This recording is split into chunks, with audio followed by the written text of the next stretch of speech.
My sister-in-law believed that taking melatonin could whiten the skin, so she bought several large bottles and was ready to give them to her 3-year-old daughter. When I found out, I rushed to stop her and seriously explained the actual effects and dangers of melatonin. After learning that melatonin has no skin whitening properties, she gave up on the idea of giving it to her daughter. When my niece grew up, she couldn't land her dream job as a flight attendant with the airline because her skin tone was considered too dark. My sister-in-law said to her sullen daughter, "When you were little, I wanted to give you melatonin to lighten your skin, but your aunt wouldn't let me. If she had, you'd be a fair-skinned beauty by now, and every airline would be fighting to hire you." Upon hearing this, my niece, her eyes red, rushed over and strangled me to death. When I opened my eyes again, I was back on the day my sister-in-law gave my niece melatonin. 1. Althea, why on earth did you buy so many bottles of melatonin? What's this stuff even for? My mother's voice was the first to sound. Then, my sister-in-law's voice chimed in from nearby. What a country bumpkin. Of course melatonin is for skin whitening. Your granddaughter is so dark. If I don't start lightening her skin now, what rich second-generation heir would ever look twice at her?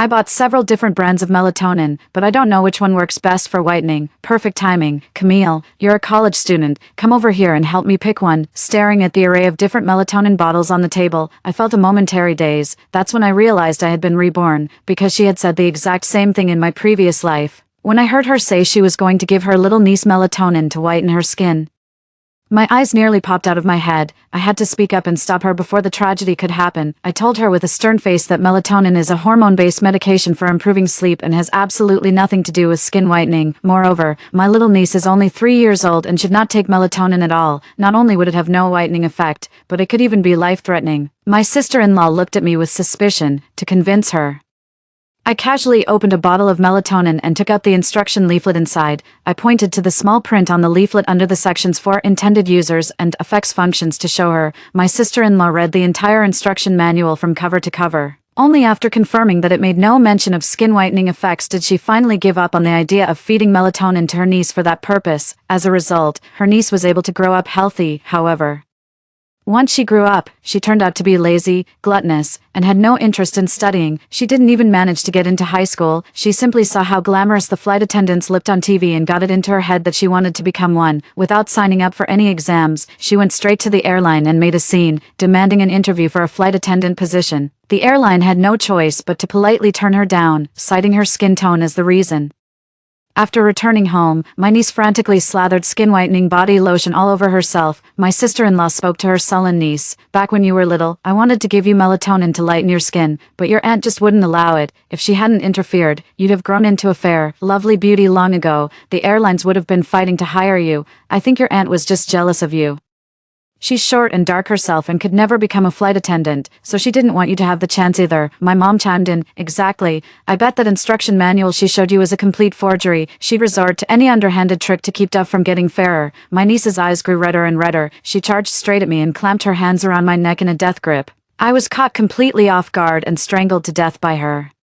To cover up my niece's crime, my brother dumped my body in the wild forest overnight to be eaten by dogs, and he fabricated the illusion that I had gone missing while out playing. All right, you want fair skin, huh? You want to be a flight attendant, is that it? All right, I'm washing my hands of this. I'm just going to sit back and see if giving melatonin to a 3-year-old is going to whiten her skin or end her life. 2. Camille, are you listening? I asked you to come help me pick which melatonin works best for skin whitening. Your niece is waiting to take it. Seeing that I hadn't responded, my sister-in-law Althea called my name again, her brow furrowed. It was only then that I snapped out of it. Looking at the various brands of melatonin on the table, I shook my head in confusion. I don't know anything about this either. The advisor never taught us this. Althea clicked her tongue and said, "What a waste of a college education. You don't know a thing. Times have really changed. Even pigs can get into university these days. Whatever, later, we'll give Dove a few pills of each brand. Mixing all the brands together is bound to give the best whitening effect." I chuckled. You're the clever one, sis-in-law. Flattered by my praise, Althea beamed with pride. She unscrewed the caps of several different brands of melatonin bottles, shook a few pills from each into her palm, and clenched her fist.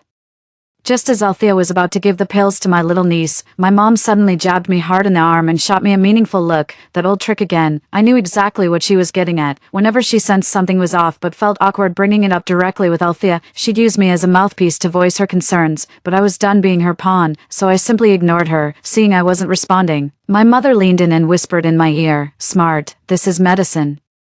All medicine has its risks, you can't just take it recklessly, and mixing pills. Do you have a death wish for your niece? Go talk some sense into your sister-in-law. No. Oh, all medicine is somewhat toxic. What a convenient saying. Why didn't she mention that in her past life? You think I'll play the fool for you all over again? In your dreams, I spoke up, my voice tinged with hurt. Mom, why are you whispering? Mixing the medicines together, wasn't that sister-in-law's idea?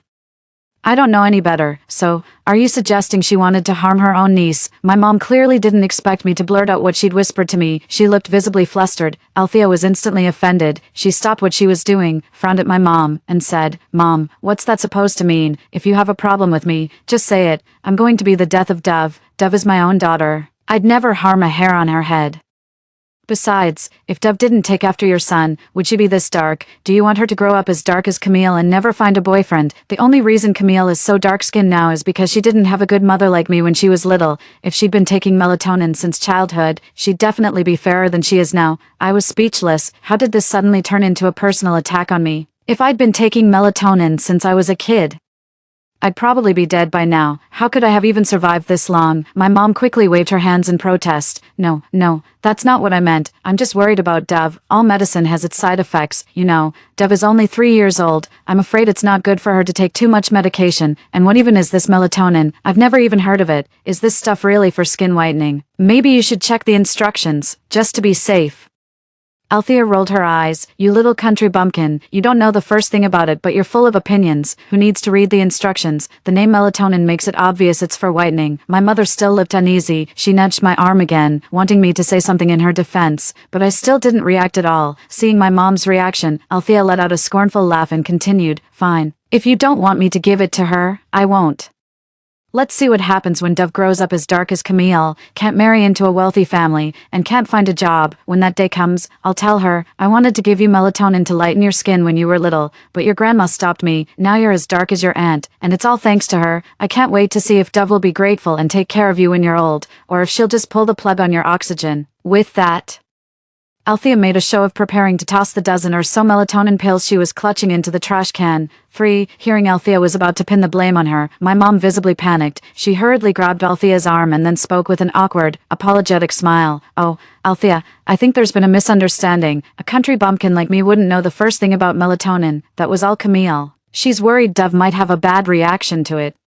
But she was too shy to tell you herself, so she asked me to talk to you. You know, I think you've got a point. Melatonin does sound like it's for skin whitening, doesn't it? What do you think, Camille? Well, just minding my own business at home, and suddenly I'm getting blamed for everything, using someone else to do your dirty work. That's my mom's signature move. All right, after all, this isn't the first time something like this has happened. My mom looked at me after she finished speaking, frantically trying to catch my. I knew exactly what she was thinking. She was tossing the problem to me, hoping I'd argue against what she just said. Then she'd have me go head-to-head with Althea while she slipped quietly into the background. That way, no matter how things turn out, I'll be the one left holding the bag. I've been the fall guy one too many times. If I get another chance, I'm not taking the blame again. I blinked and spoke up.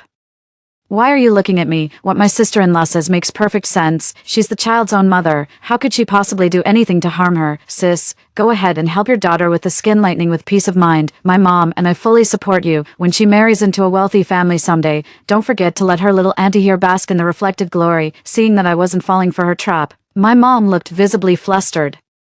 She wanted to say something to me, but with Althea present, she couldn't speak freely. She had no choice but to keep shooting me meaningful looks. I played dumb. Mom, why are you winking so much? Oh, right. I almost forgot. I have a business trip this afternoon. Thanks for reminding me. Mom, I'll go pack my bags right now. With that, I immediately dashed to the bedroom and buried myself in packing. Seeing this, my mom also rushed to my bedroom to try and stop me.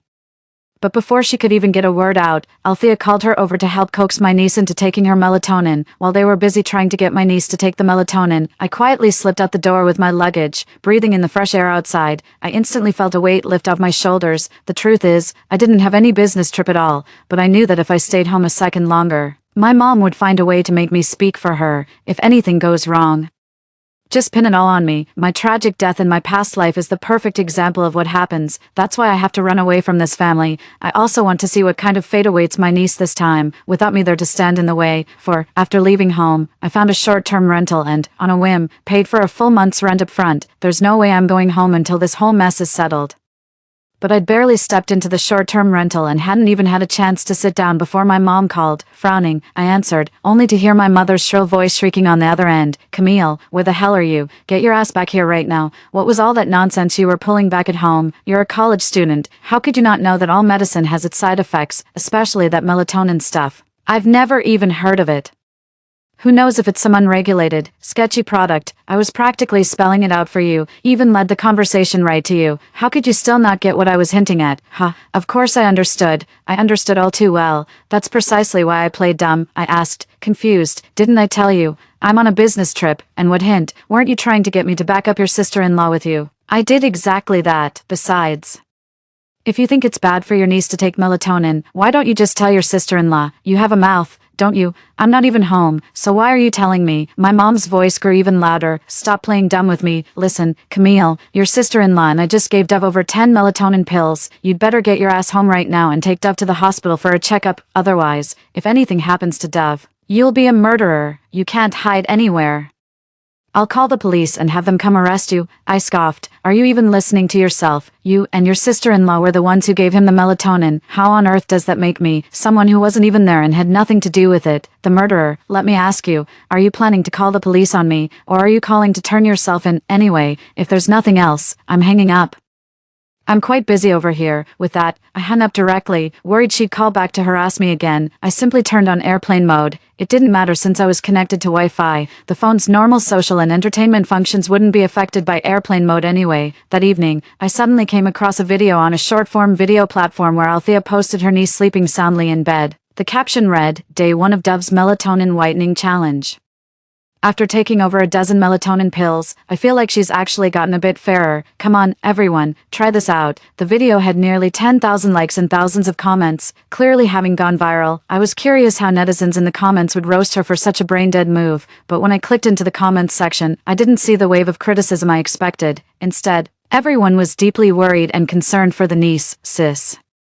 You need to take your daughter to the hospital to get her stomach pumped. Right now, melatonin isn't for skin whitening at all. A child this young taking so much is definitely going to cause serious problems. Melatonin is for improving sleep. Ma'am, you gave her over 10 pills. Your daughter isn't just asleep right now. She's likely unconscious. An adult would be knocked out for 2 days after taking over 10 melatonin pills. Let alone a child this small. Get to the hospital, now.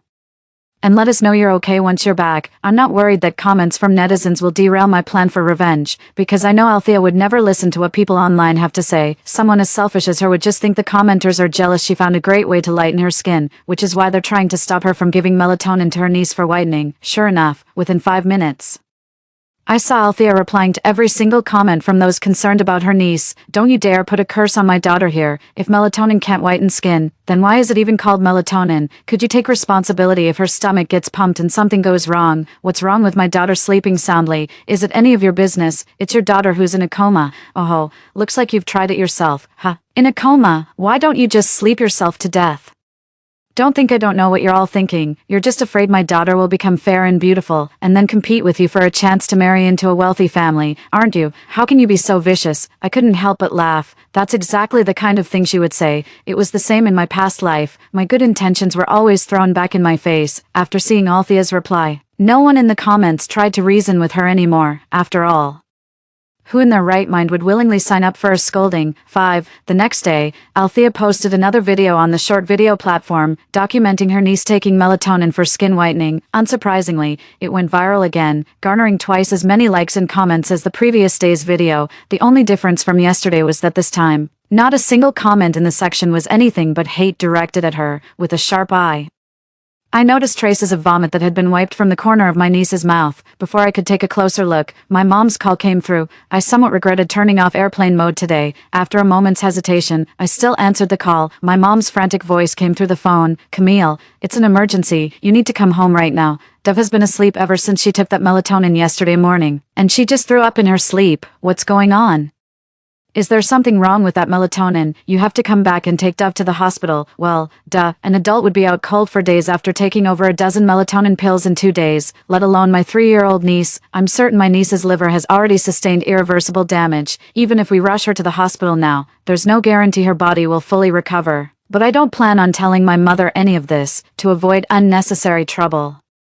I feigned surprise and asked, what happened? I have no idea. What did sister-in-law say? Before my mom could even say a word, I heard Althea's excited voice in the background of the call. Mom, come quick. Look, this video of mine has blown up again. I gained 3,000 followers just like that. In a few more days, we can start live streaming and selling products, while the hype is still high. You need to help me film more videos of Dove later. I've noticed netizens really love watching me give Dove medicine. Mom, check what other medicine we have at home. Cold medicine, anti-inflammatories, anything will do. I'm worried they'll get bored if we keep using melatonin. What if they unfollow me? We can't let this golden opportunity slip through our fingers. My mom seemed to forget she was on the phone with me. As soon as she heard what Althea said, she immediately put her phone down, since the call was still connected. I could clearly hear their conversation. I heard my mom reply to Althea with an equally excited tone. Really? Let me see. Oh my god, 5,000 already. Your followers are growing that fast. Hang on, I'll go find the medicine for Dove right now. After a loud commotion of rummaging through drawers, my mom continued excitedly. Thank goodness I saved a bunch of expired medicine before. It's actually coming in handy now. Anyway, once medicine expires, it loses its potency. It's basically like feeding Dove candy, Althea said with satisfaction. Alright, since it's expired medicine, let's feed Dove more of it. The viewers love that kind of stuff. It's what gets us clicks. It's not like expired medicine has any effect anyway. She can eat as much as she wants. After she finished speaking, I heard the sound of their footsteps growing fainter and fainter until it disappeared completely. Probably went to the bedroom to give her niece the medicine, I sneered inwardly. Now I've truly seen what it means to stop at nothing for clicks and views. Her own daughter had been unconscious for a full day and night, and Althea's first instinct was to check how many followers she'd gained. What they don't realize is that while expired medication loses potency, its toxicity and side effects can actually increase. So, by giving their niece expired medicine, they were essentially hastening her death. But what does that have to do with me? I'm not some saint who would save the ungrateful wretch who strangled me to death in my past life. 6. After hanging up the phone, I kept refreshing Althea's short video account. I wanted to see just how badly they were going to torment my niece, but I waited all night, and there was no update to Althea's account. It wasn't until the next morning that I was woken up by a call from my brother. That's odd. Isn't my brother supposed to be on a business trip? Why would he be calling me? My brother is a total doting father. There's only one thing that could make him drop everything and rush home. Something must have happened to my niece. It was exactly what I had expected, so I wasn't all that surprised. After a few seconds of hesitation, I finally answered the call, before I could even utter a word. My brother's furious roar blasted through the receiver. Camille. Get your ass down to Central Hospital with some money. No, your niece is in the hospital because she ate something bad. You know that. Did you feed Dove something you shouldn't have? Didn't I tell you that Dove is still too young for all that junk food you give her? She's been vomiting since last night, and now she's even throwing up blood. She's still completely unconscious. Listen to me. If anything happens to Dove, I'll make you pay with your life. Do you hear me? Say something. Get your ass over here right now. No need to think twice. This is obviously a charge my mom and Althea have pinned on me, but did he even use his brain? What kind of junk food could possibly make a little girl pass out and vomit blood? Well, if he was foolish enough to marry and have children with someone as dim-witted as Althea, it just goes to show he's not exactly a genius himself. I feigned surprise and said, What? My niece is in the hospital. That happened yesterday. I had no idea. I've been away on a business trip since the afternoon before yesterday, and I can't get back right now. My brother was clearly taken aback. You were away on business the day before yesterday. Then why did Mom and my wife say it was you who fed Dove something bad that made her sick? Pretending to think for a moment, I said, Oh, right, brother. Just before I left the other day, I saw my sister-in-law buying several bottles of melatonin. She said it was to help whiten our niece's skin.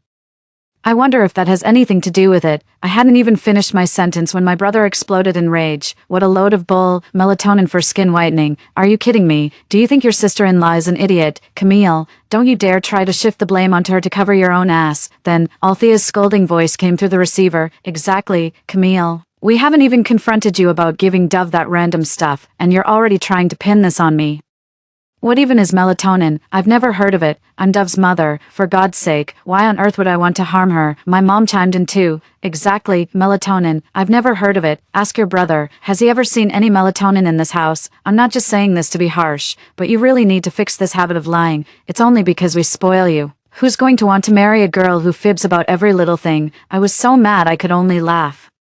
My mom and Althea were really singing from the same hymn sheet. It seems they've finally realized that the melatonin is to blame for my niece's current state, so they thought they could just destroy the melatonin at home, walk away scot-free, and pin the whole mess on me, but they forgot the most crucial detail. They posted the evidence of them feeding her melatonin themselves on a short video platform. If I had to guess, Althea must have deleted those videos before my brother got back, so what?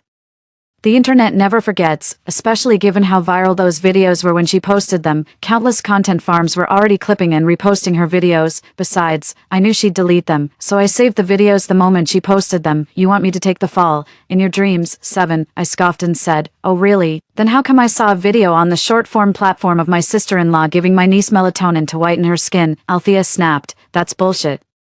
When did I ever post that? My brother immediately snatched the phone from Althea's hand. That's strange, you haven't posted any work, so how do you have 10,000 followers? Before Althea could even speak, I heard the doctor's voice come through the phone. This is a critical condition notice. Who will come and sign it? My brother froze for a second, then roared, what? A critical condition notice? My daughter was perfectly fine when we brought her here. How could she be critical now?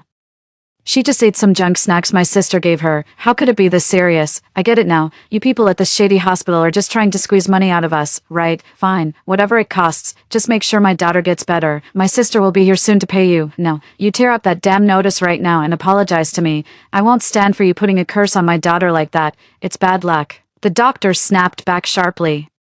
Don't you know what you gave the patient? What were you thinking? Giving such a small child so much medication? The child's internal organs are already severely damaged by these drugs. Why didn't you, as parents, bring the child to the hospital sooner? Given the child's current condition, the chances of a successful resuscitation are extremely slim, but we will still do our best. Don't just stand there. Sign the critical condition notice, now.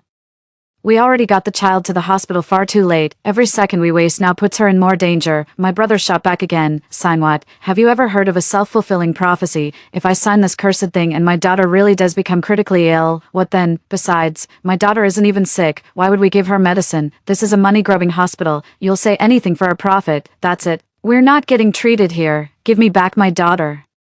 We're finding a hospital with a conscience. Althea then stepped forward and started arguing alongside my brother. That's right. Dev just ate something bad. It's not as serious as you're making it out to be. I'm her mother. Would I ever do anything to hurt her? Besides, you've had Dove locked away in there for treatment this whole time. We haven't seen a thing, for all we know. You could be secretly poisoning her just to squeeze more money out of us. Just then, another nurse's voice came through the receiver. I'm sorry. We did everything we could. Please accept our condolences. For a moment, there was a profound silence on the line, but that silence lasted only 5 seconds before my brother erupted, screaming like a madman. Condolences? Go to hell with your condolences. What have you done to my daughter, you goddamn hospital? Give me back my girl. I told you my sister was on her way. I can have her take out a loan for any amount you want. Why are you threatening me like this? The doctor let out a deep sigh and began to speak. I understand your feelings as family members, and we deeply regret that the child could not be saved. However, you cannot make baseless accusations against our hospital. The child was already in critical condition when she was brought in. I told you, how could you recklessly give medication to a child so young? And it's not just medication, the hormone levels in her body were also excessively high. Did you also give her hormone-based drugs? Althea shrieked. Melatonin? What melatonin? I never gave her any melatonin. Don't you dare slander me, you shady hospital. After arriving at the hospital, Althea spoke every word at the top of her lungs. Because only by speaking loudly could she mask the guilt seeping through her tone. 8. My brother suddenly caught on to something. He turned his head and stared intently at Althea as he spoke. Melatonin. He only said it was a hormonal drug. How did you know it was melatonin? Althea, tell me the truth. Did you really give Dove melatonin? Althea stammered. No. I was so flustered I just blurted it out. Didn't Camille just accuse me of giving Dove melatonin? So that was the first thing that popped into my head. Hearing this, a faint smile touched the corner of my mouth. Do you really think this is over just because you managed to talk your way out of it? Don't forget, I still have the video on my phone of you giving your niece melatonin to whiten her skin. With that in mind, I sent both videos I had saved to my brother on WeChat. After sending them, I found the previous call recording with my mom and gave it a quick edit. Edit out the parts with me and my mom talking. Keep only the recording of my mom and Althea scheming about how to use feeding my niece medicine to hype up their social media account. I then sent the edited audio file to my brother on WeChat. Right after the video, after doing all that, I realized the call with my brother had been disconnected. He probably hung up after seeing the video I sent him. I glanced out the window, and there it was, the Central Hospital, just a short distance away. Well, isn't this just forcing me to go get the scoop in person? I bundled myself up like a mummy, checked in the mirror to make sure even I wouldn't recognize myself, and then hurried out the door, heading straight for the Central Hospital across the street. About 3 minutes later, under the guise of visiting a friend, I arrived at the scene of the drama. Even though I was bundled up, I played it safe and hid in the fire escape, watching my brother's situation from a distance. When I arrived, I happened to see my brother watching the video I had sent him. Thankfully, I wasn't too late and didn't miss the best part. I saw Althea and my mom standing nearby, their faces growing paler and paler as they heard the sound coming from my brother's phone. My brother's face grew darker with mounting rage. Althea, her face deathly pale, lunged forward to snatch my brother's phone. My brother slapped her to the ground in one swift motion. My brother glared at Althea, his eyes wide. Damn it. Who told you melatonin could whiten skin? How have you been looking after our daughter while I was away? Why didn't you take her to the hospital sooner? You bitch. Give me back my daughter. Althea covered her face, shaking her head repeatedly. I didn't know this would happen, and you can't pin this all on me. When I suggested giving Dove melatonin to lighten her skin, Mom was fully supportive of the idea. I did it because Dove was so dark-skinned.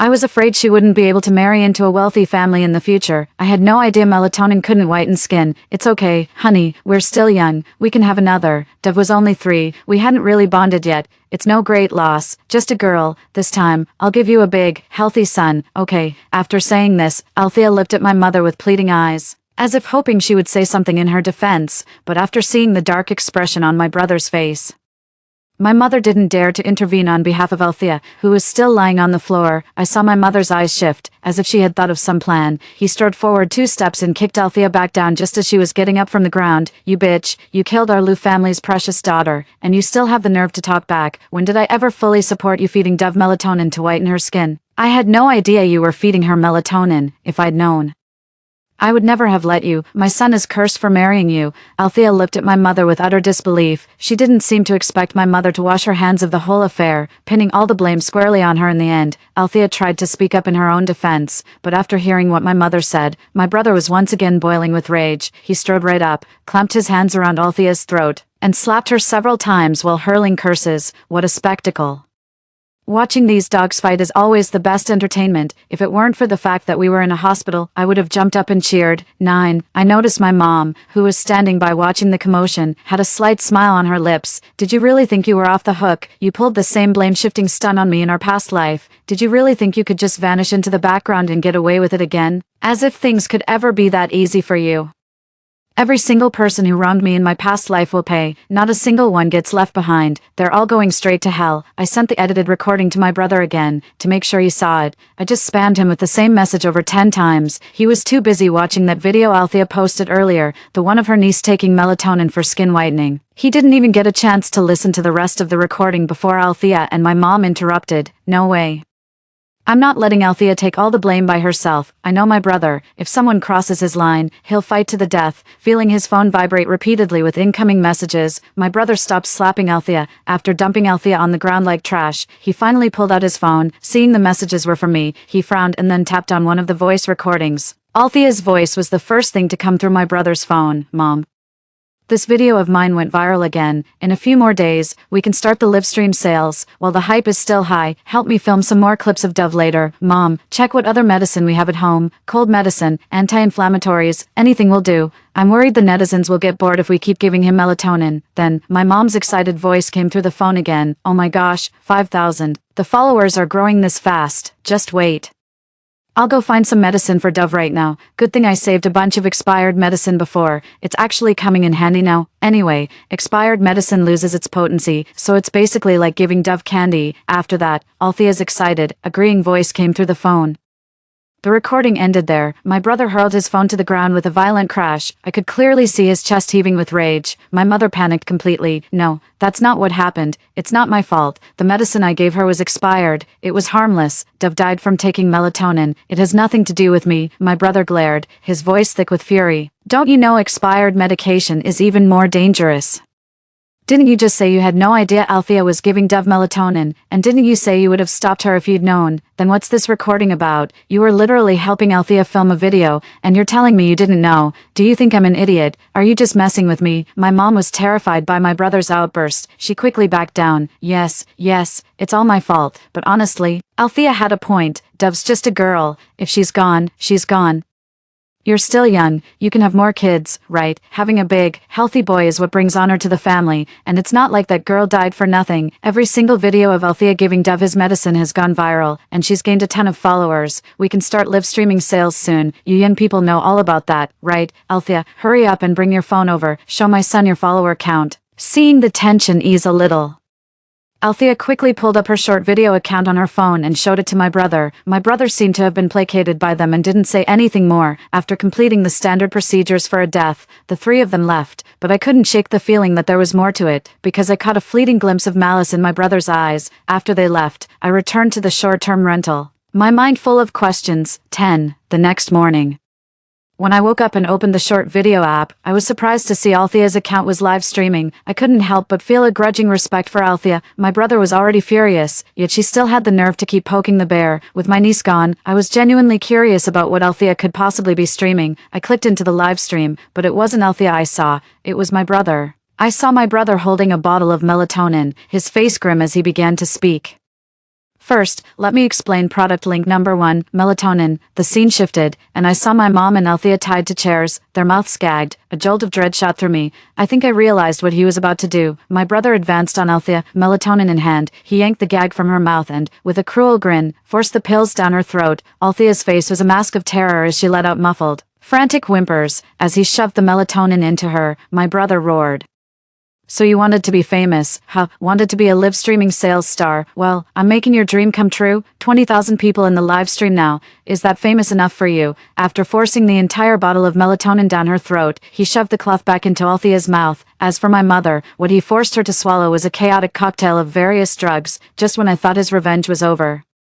He picked up another knife from the floor and brandished it toward the camera. With a sinister grin, he began. Now, for the second link, the fruit knife, let me test its sharpness for you. If it works well, remember to place your order. Then, I watched as he advanced step by step toward Althea and my mother. They struggled against the ropes binding them to the chairs, but the knots were too tight, they couldn't budge an inch. I was so terrified I squeezed my eyes shut.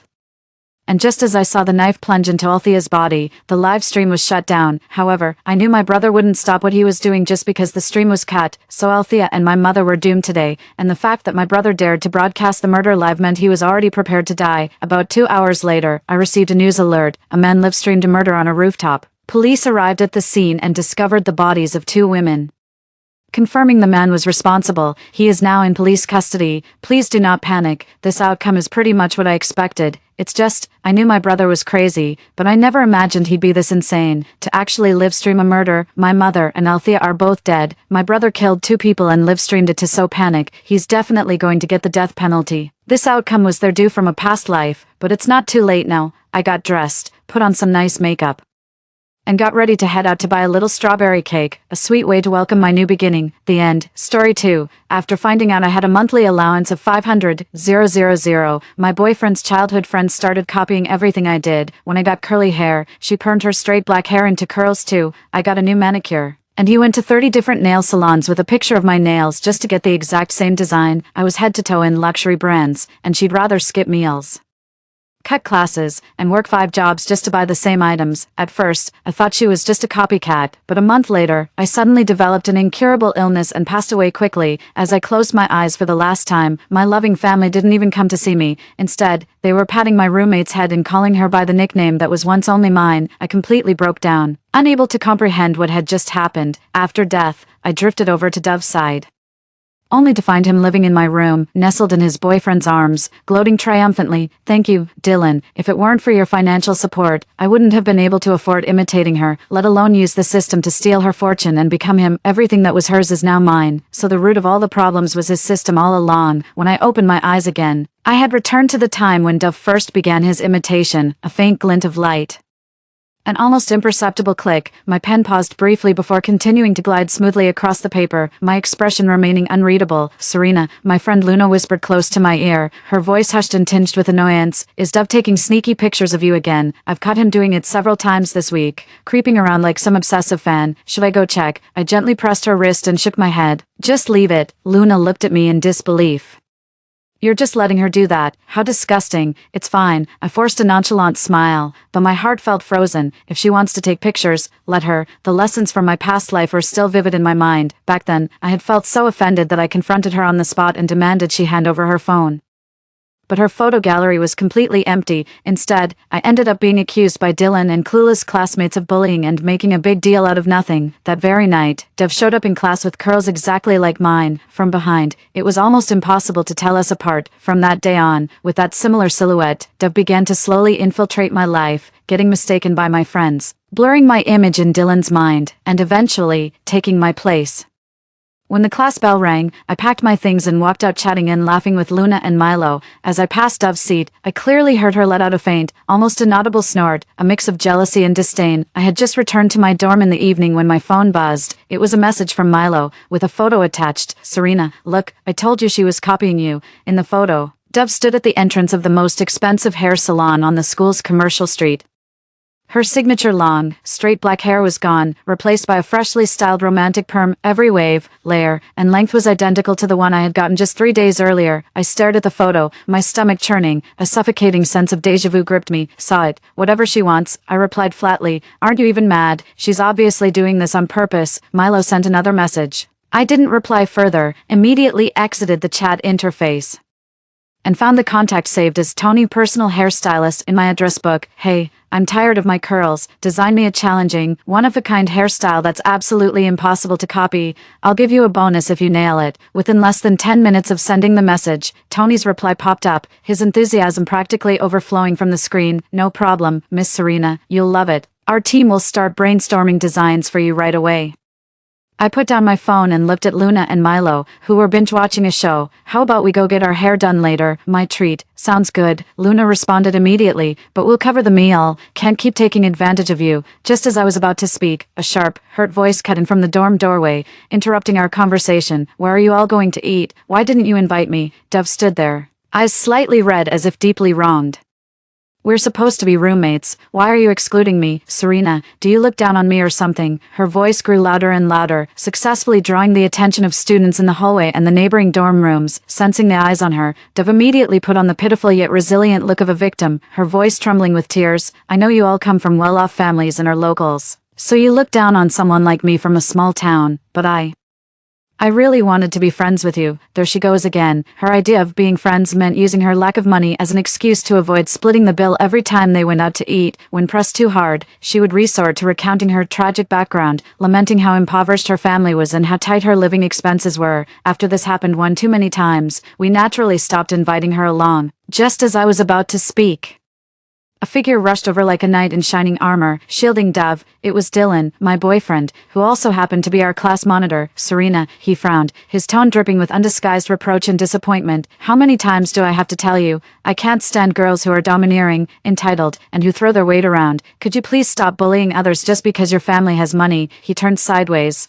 shielding the tearful Dev with gentle protectiveness, and continued his tirade against me. "Even if Dove's family background isn't as privileged as yours, she's far more outstanding than any of you silver spoon-fed brats. She fought her way here from a small town. Can you even imagine the effort that took? What gives you the right to look down on her?" Listening to him constantly dismiss money as filthy cash and watching him desperately defend Dove, all I felt was a chilling disgust. If it weren't for my family's continuous financial support, he'd still be stuck in that backwater town eating plain steamed buns and pickles, and if I hadn't begged my mother to pull strings, where would he have gotten that polished resume and well-off background to show off? But Dylan showed not an ounce of gratitude. Instead, he grew increasingly repulsed by what he called my stench of money, and, fully aware of Dove's replacement plan, he even used my family's resources to help her. The memory of him in our past life, holding Dove, living my identity, spending my fortune, all while whispering her name, flashed through my mind. The sheer revulsion stirred a murderous impulse I could barely suppress. With a stoic expression, I pulled out my phone and swiftly sent a message to my father's assistant, "Arthur, notify the finance department to immediately cease all funding for Dylan. No further payments are to be made." After sending it, I put away my phone and met Dylan's eyes, which were filled with accusations of me being unreasonable. "Serena, you don't think you've done anything wrong at all, do you?" He grew even angrier seeing me on my phone. "Dylan, will never tolerate such an overbearing and unreasonable woman. Apologize to Dove right now and compensate for emotional damages, or else." I raised an eyebrow and asked pointedly, "Or else what?" thinking I was intimidated. Dylan lifted his chin and declared with emphatic finality what he believed to be his trump card, or else I'll break up with you. Had it been my past self, completely devoted to him, especially holding on to that debt of gratitude for saving my life, hearing those words would have thrown me into disarray and made me yield immediately, but now, I let out a soft chuckle, my tone as casual as if we were discussing the weather. Sure. Let's break up then. Dylan froze. Clearly not expecting that kind of response from me, not giving him a chance to react, I continued, but breaking up aside, since you've always accused me of throwing money around to pressure you, I assume you look down on my wealth. Perfect timing. Let's settle all the money I've spent on you over the years. That'll be 500,000. Transfer it back to me now. The shock on his face instantly twisted into a mocking expression that seemed to say, I knew it and playing hard to get. He was certain that, when it came to money, I had always been the most generous with him and would never actually demand repayment. He waved his hand with feigned generosity, saying in a condescending tone, Fine, take it then, it's not like I need this petty cash. Dove, standing nearby, immediately grew anxious and tugged sharply at his arm. Brother Dylan, you can't give it to her. Since when do people ask for money back after spending it on dates? Besides, you've definitely spent plenty on her too, probably even more than she ever spent. She's clearly trying to take advantage of you. You should settle accounts with her properly. A flicker of barely noticeable panic crossed Dylan's face. He knew exactly how little he had ever spent on me, but he still tried to save face, telling Dove with false magnanimity, It's fine, Dove, what can I say? I'm the man here. If she wants this small amount, I'll just give it to her. Then he shot me a look, signaling that I should quit while I was ahead and not expose him. I used to swallow my pride and let it slide just to spare his fragile ego, but now, I deliberately pulled out my phone, opened a budgeting app, and made sure both he and the growing crowd of onlookers could see the screen clearly. May 2023, 1 discounted supermarket rose, 5 yuan, August, a pair of silver earrings. 39 yuan, October, a handmade ceramic mug, 50 yuan, oh, and for my birthday last year. You gave me a 199 yuan power bank that came with a buy one get one free deal. I looked up, smiling at his suddenly pale face. This is the total amount you've spent on me in our 3-year relationship. I'll round it down for you. Let's call it 300. Would you like me to recite it again? Or should I post the bill in the class group chat so everyone can help you double check? Dylan's eyes were completely panicked. He stared at me intently, as if searching for any hint that I was joking, but he found none. The whispers and judgmental stares from the surrounding classmates made him feel like he had needles in his back. His face flushed red, and he gritted his teeth before pulling out his phone. Fine, it's just 500,000, right? I'll transfer it. Just don't come looking for me again. His fingers jabbed at the screen a few times. My phone is dead silent. With no payment notification at all, Dove snatched his phone in a hurry, scrolling up and down with a confused look. Brother Dylan, I don't see any transfer record. Which bank did you use? Hurry up and tell me. I'll help you cancel it. This money can't go through. Dylan's face turned beet red. He grabbed his phone back and growled under his breath, Shut up. Before trying to pull her away through the crowd, I took a step to the side and blocked their path perfectly. Dylan, if you're gonna transfer the money, just do it properly. What's with this phantom payment nonsense? Stop pretending to be some big shot, I said, holding up my phone to show the empty transaction history. I haven't received a single cent, so you look down on my money but still expect me to foot the bill. How's that working out for you? The looks from those around us shifted from confusion to scorn and mockery. A vein throbbed at Dylan's temple as he forced out an explanation. Maybe it's a network delay. I'll try again, this time. His fingers trembled as he fumbled with his phone for what felt like ages. Finally, my phone chimed with a clear, melodious female voice announcing, Alipay payment received, 500,000 yuan. Dylan's face twisted in visible pain, yet he still insisted. See, I couldn't care less about your money. I nodded, glanced at the long string of zeros in my account balance, and smiled genuinely. Perfect, the money's in. The split's done. We're through from now on. With that, I grabbed Luna and Milo and made to leave. Wait, Dylan grabbed my arm again, refusing to let it go. You still haven't apologized for ostracizing Dove. Oh right, I still need to throw that false accusation right back at them. Thanks for the reminder. I shook off his hand and immediately called the manager of one of my family's restaurants. Manager, pull up all the surveillance footage from my usual private room over the last 3 months, especially the audio recordings, and send the clips to my WeChat. Within moments, several video clips came through. I forwarded them directly to the class group chat. Serena, at everyone here's why we don't hang out with her. See for yourselves. Video. The video clearly shows several dinner gatherings. Dove scowls at the menu. Wow. This is so expensive. I didn't bring enough cash. Can you guys split the bill first? I'll pay you back next time. Spoiler, she never did. Dove devours the most expensive dish, then wipes her mouth. Ugh, my allowance hasn't come through yet. Can someone cover me this time? She never mentioned repayment afterward. Dove said pitifully, I know my family is poor and can't compare to yours. Do you all look down on me if we express dissatisfaction? The group fell silent for a few seconds, then exploded into an uproar. Holy crap. This is a freaking freeloader, being poor with such confidence. That's a new one. I'd avoid her too if I were you. Who could stand that? Dove's face flushed and then paled as he frantically mentioned me in the group chat. You faked that video. You're slandering me. This isn't real. Dylan also privately messaged me, bombarding me with a string of texts. Serena, I never thought you were this kind of person. Was it really necessary to go this far over a minor disagreement? Apologize to Dove in the group chat right now. Give back that 500,000. Otherwise, I'll never forgive you. Don't even think about us getting back together. His entitled attitude about demanding money really made me laugh in disbelief. Does he really see me as his personal ATM for life? I was just about to block him when a shared payment alert suddenly popped up. Your shared payment account linked to card ending XXXX spent RMB 2, 580 at 1947, merchant, XX Hair Salon.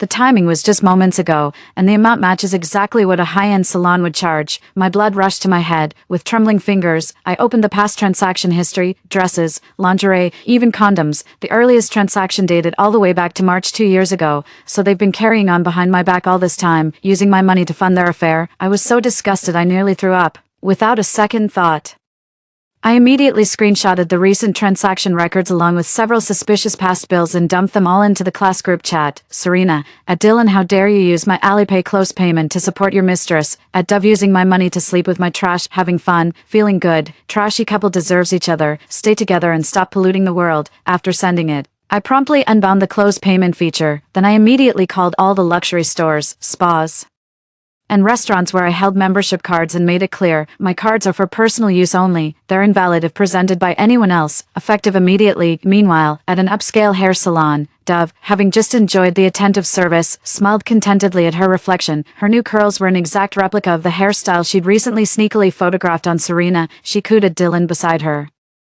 Dylan, it looks amazing. Thank you. Dylan, phone in hand, was about to place another order, ready to flaunt his generosity once more. However, the payment failed. He tried again, but it still didn't go through. The cashier's smile was starting to look forced. Beads of sweat formed on Dylan's forehead as he logged out and back into the app. Still failed. Dove felt embarrassed and whispered urgently, Dylan, hurry up. Dylan had no choice but to grit his teeth, open his nearly empty banking app, and scan the merchant's payment code. Beep, Alipay received 3,600 yuan. The moment the notification sound went off, Dylan felt his heart bleed. He couldn't help but blurt out, how is it this expensive? It's just a haircut. The stylist's expression instantly turned cold, shooting him a sidelong glance. She said with a hint of sarcasm, Sir, this has always been our pricing. We're a high-end salon using imported products and top-tier service. The subtext was clear, if you can't afford it, don't pretend you can. Dylan felt utterly humiliated, his face flushing bright red. Just then, his phone started buzzing like crazy with non-stop notifications from the class group chat. He tapped to open it. It was a screenshot of the bill sent by Serena, along with her damning verdict. Trashy man, trashy woman. Whispers and muffled laughter seemed to ripple through the other customers. As if everyone was laughing at his expense, his vision went black, and he nearly fainted, with trembling hands. He tried to call Serena, only to find the call wouldn't go through. He had been blocked. I shut out all the outside noise completely and spent a full 6 hours in Tony's private studio. When I stepped out, I was rocking an exquisitely edgy Heim cut with peekaboo highlights. The subtle interplay of deep blue and dusty pink undertones shimmered under the light. A complex yet sharp hairstyle that truly tested the stylist's skill and aesthetic sense. Definitely not something your average salon could pull off. Luna dyed her hair a dazzling platinum beige, while Milo got a retro Hong Kong-style voluminous wave perm. We exchanged knowing smiles. I just knew Dove's reaction tomorrow was going to be absolutely priceless. Sure enough, the next morning, just as I reached the building, I heard someone calling out from nearby, Serena, you're here early today. I turned toward the voice and saw the class representative smiling as she greeted. Dove's back. Dove turned around with a shy yet proud smile. Class rep, you've got the wrong person. I'm Dove. Do Serena and I really look that alike? She playfully tousled her clearly well-styled curls, though they still fell a few levels short of the ones I had yesterday. The class representative froze for a moment, looking a little awkward. I strode forward, my voice clear and laced with just the right amount of surprise. How are we alike? Sophia, my skin isn't as dark as yours. I'm not as short as you, and my eyes are definitely not as small. Don't you dare twist the truth with your eyes wide open. The class representative snapped out of it, took a closer look at my new hairstyle, immediately linked arms with me, and praised sincerely, "You're right, Serena, your new hairstyle is so cool and unique. I only saw the curls from a distance earlier and didn't get a clear look at your face. That's why I mistook you for someone else. Up close, it's completely different." "It looks amazing," the other friends gathered around, chiming in agreement. "Absolutely, the design of this hairstyle is so striking. You can tell it's the work of a master. No ordinary person could pull this off. Anyone who tries to imitate you from now on is just making a fool of themselves and asking for humiliation." Dove's smile froze completely, her face flushed and then paled. She finally stomped her foot in anger. "What do you mean by that? Do you think I'm deliberately copying her? What's so great about a spoiled rich kid like her that I'd want to imitate?" Her jealous gaze was fixed on my hair as she blurted out without thinking, "It's hideous, absolutely awful. You think this new style makes you classy? What a country bumpkin." Instead of getting angry, I gently ran my fingers through my carefully styled hair and smiled. "Oh really? Well, I like it. That's all that matters to me." I almost burst out laughing. With that, I brushed past her shoulder and strode forward without looking back. Dove stubbornly chased after me and blocked my path, her tone eerily certain. "Brother Dylan won't like this. He preferred how you used to be." As if seeking validation, she suddenly grabbed Dylan, who happened to be passing by. "Right, Brother Dylan, you don't like her strange new look either, do you?" Dylan's gaze fell upon me, and he froze instantly. The sunlight caught my new hairstyle, outlining its sharp and fashionable silhouette that strangely complemented my cool demeanor. His eyes flashed with unmistakable awe, the tips of his ears turning red uncontrollably. He stood there speechless, mouth slightly agape. Dove glared at him, then shoved me in frustration before covering her face and rushing into the classroom in tears. "Are you insane?" I brushed off the spot where she'd pushed me coldly. During the break, Milo went to the restroom and came back whispering mysteriously in my ear, "Serena." I overheard Dove on the phone in the stall. She sounded frantic and booked a nail appointment for this afternoon, and guess what? I caught a glimpse of the design she showed the nail artist. "It's the exact one you posted on your social media 2 days ago." My eyes narrowed. I'd almost forgotten about that. The crystal butterfly design was gorgeous. But since it's been copied, it's time to retire it. A more amusing idea popped into my head. "Not bad." I smiled slightly. "I'm tired of that routine anyway. Perfect time for something new." "Change to what?" Dove's head suddenly popped over, eyeing us suspiciously. "Are you thinking about changing your nail art again?" Nobody paid her any attention. She continued on with a tone of unsettling concern. "I've heard that getting manicures too often can make your nail beds thin and brittle. In serious cases, it might even cause cancer." "Seriously? Stop getting all those flashy designs." I played along and frowned. "That's serious." Thinking I bought it, a hint of smug delight flashed across her face as she nodded emphatically. "Exactly, so it's best not to get manicures all the time. It's bad for your health." "You're right," I said with a look of being enlightened, then turned and patted Milo's shoulder. "Guess I won't be getting manicures so often from now on." Dove smiled with deep satisfaction. Right after class that afternoon, she bolted out of the classroom and headed straight to the nail salon. Luna, Milo, and I exchanged knowing glances, then casually hailed a cab to a private nail studio that required advance bookings. I combined several of my favorite design elements and worked with the nail artist to create an intricate 3D overlay with miniature landscape details. The manicurist confidently assured, "Don't worry, Miss Serena, this is a completely original design. No one else can replicate it exactly. I'll only do this style for you this once and never for anyone else." I was so pleased that I topped up my membership card with 10,000 yuan right away. After it was done, I deliberately chose an angle and took a photo that looked great but didn't show the full design, teasingly intriguing, and posted it on my Moments, Today's Dose of Happiness image. By my estimate, Dove should have just finished getting her 500 yuan duplicate version around now. Just as expected, within 10 minutes, Dove's call came through. I didn't answer a single one. Like a paranoid maniac, she called over 30 times in a row. "Luna, Milo," and I took our time having a meal, then strolled around shopping, and didn't return to the dorm until 10 p.m. The moment I pushed open the dorm room door, a figure lunged at me, grabbing my wrist with a terrifying strength. Dove stared intently at my fingers, and after confirming that the design was indeed completely different from the one she just got in the picture I posted the day before, her eyes instantly turned wild. "Serena, are you deliberately trying to antagonize me?" she shrieked, her voice distorted with rage. "Didn't you just get your nails done the day before yesterday? Why did you change them already? Do you have so much money that it's burning a hole in your pocket?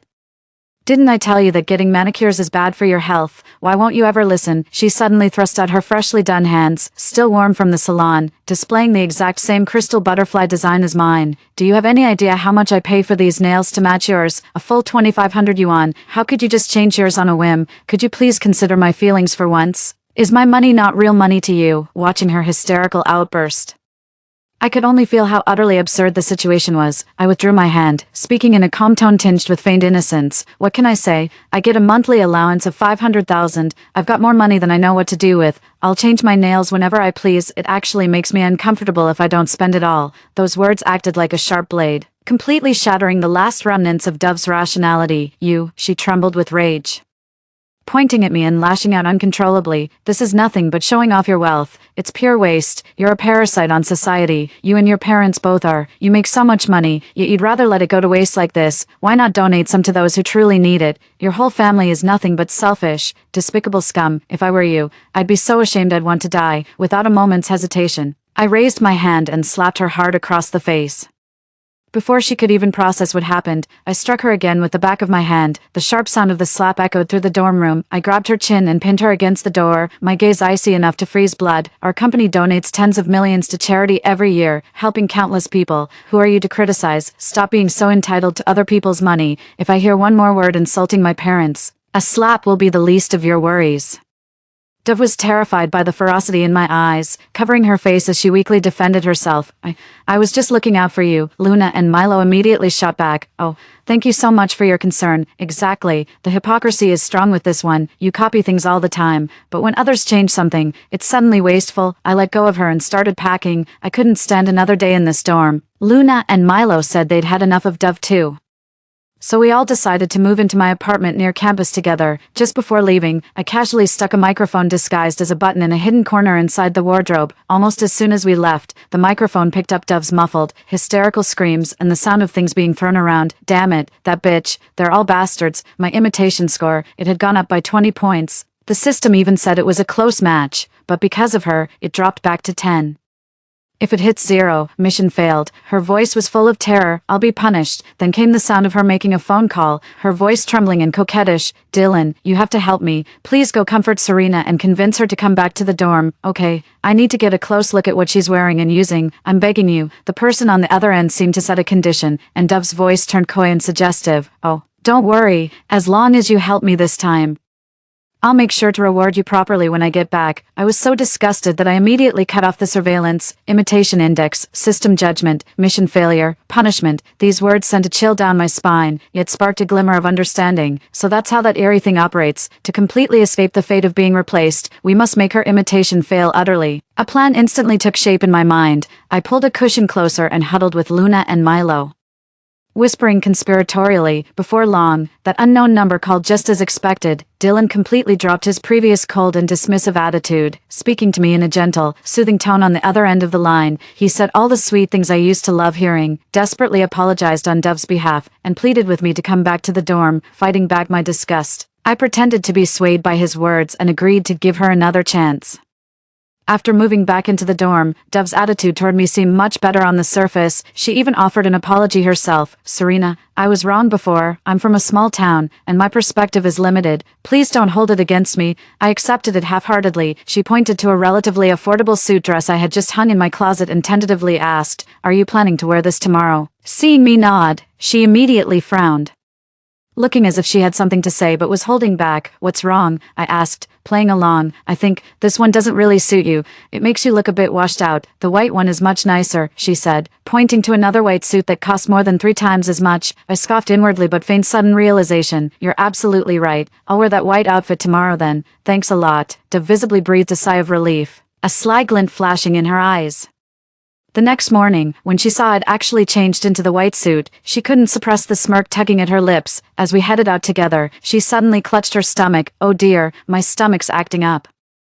"You guys go on ahead." Luna, Milo and I exchanged glances, pretended to leave, then quickly ducked behind the corridor corner. Sure enough, within 2 minutes, Dove sneaked up furtively, wearing the very cheap outfit I had hung out yesterday, the one she had dismissed as making me look washed out. "Serena, what on earth is she trying to achieve with all this trouble?" Luna watched Dove's hurried departure, utterly baffled. "Just to wear the same thing as you.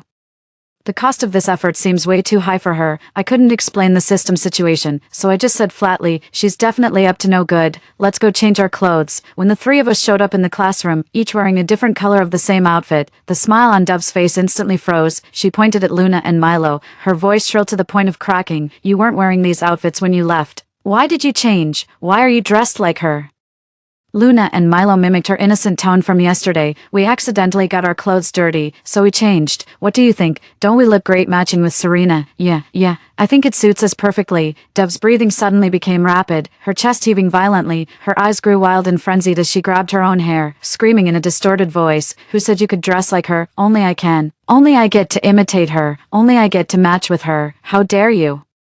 The entire class was stunned by her sudden outburst of madness, staring at her in shock. I smirked coldly to myself. Just as I thought, if my unique traits were no longer one of a kind but became common, her system wouldn't be able to accurately determine that she was imitating Serena. Dev whipped her head around to glare at me, her eyes venomous like poison needles. "It's you, Serena. You set all this up, didn't you? You did this on purpose." I looked at her innocently.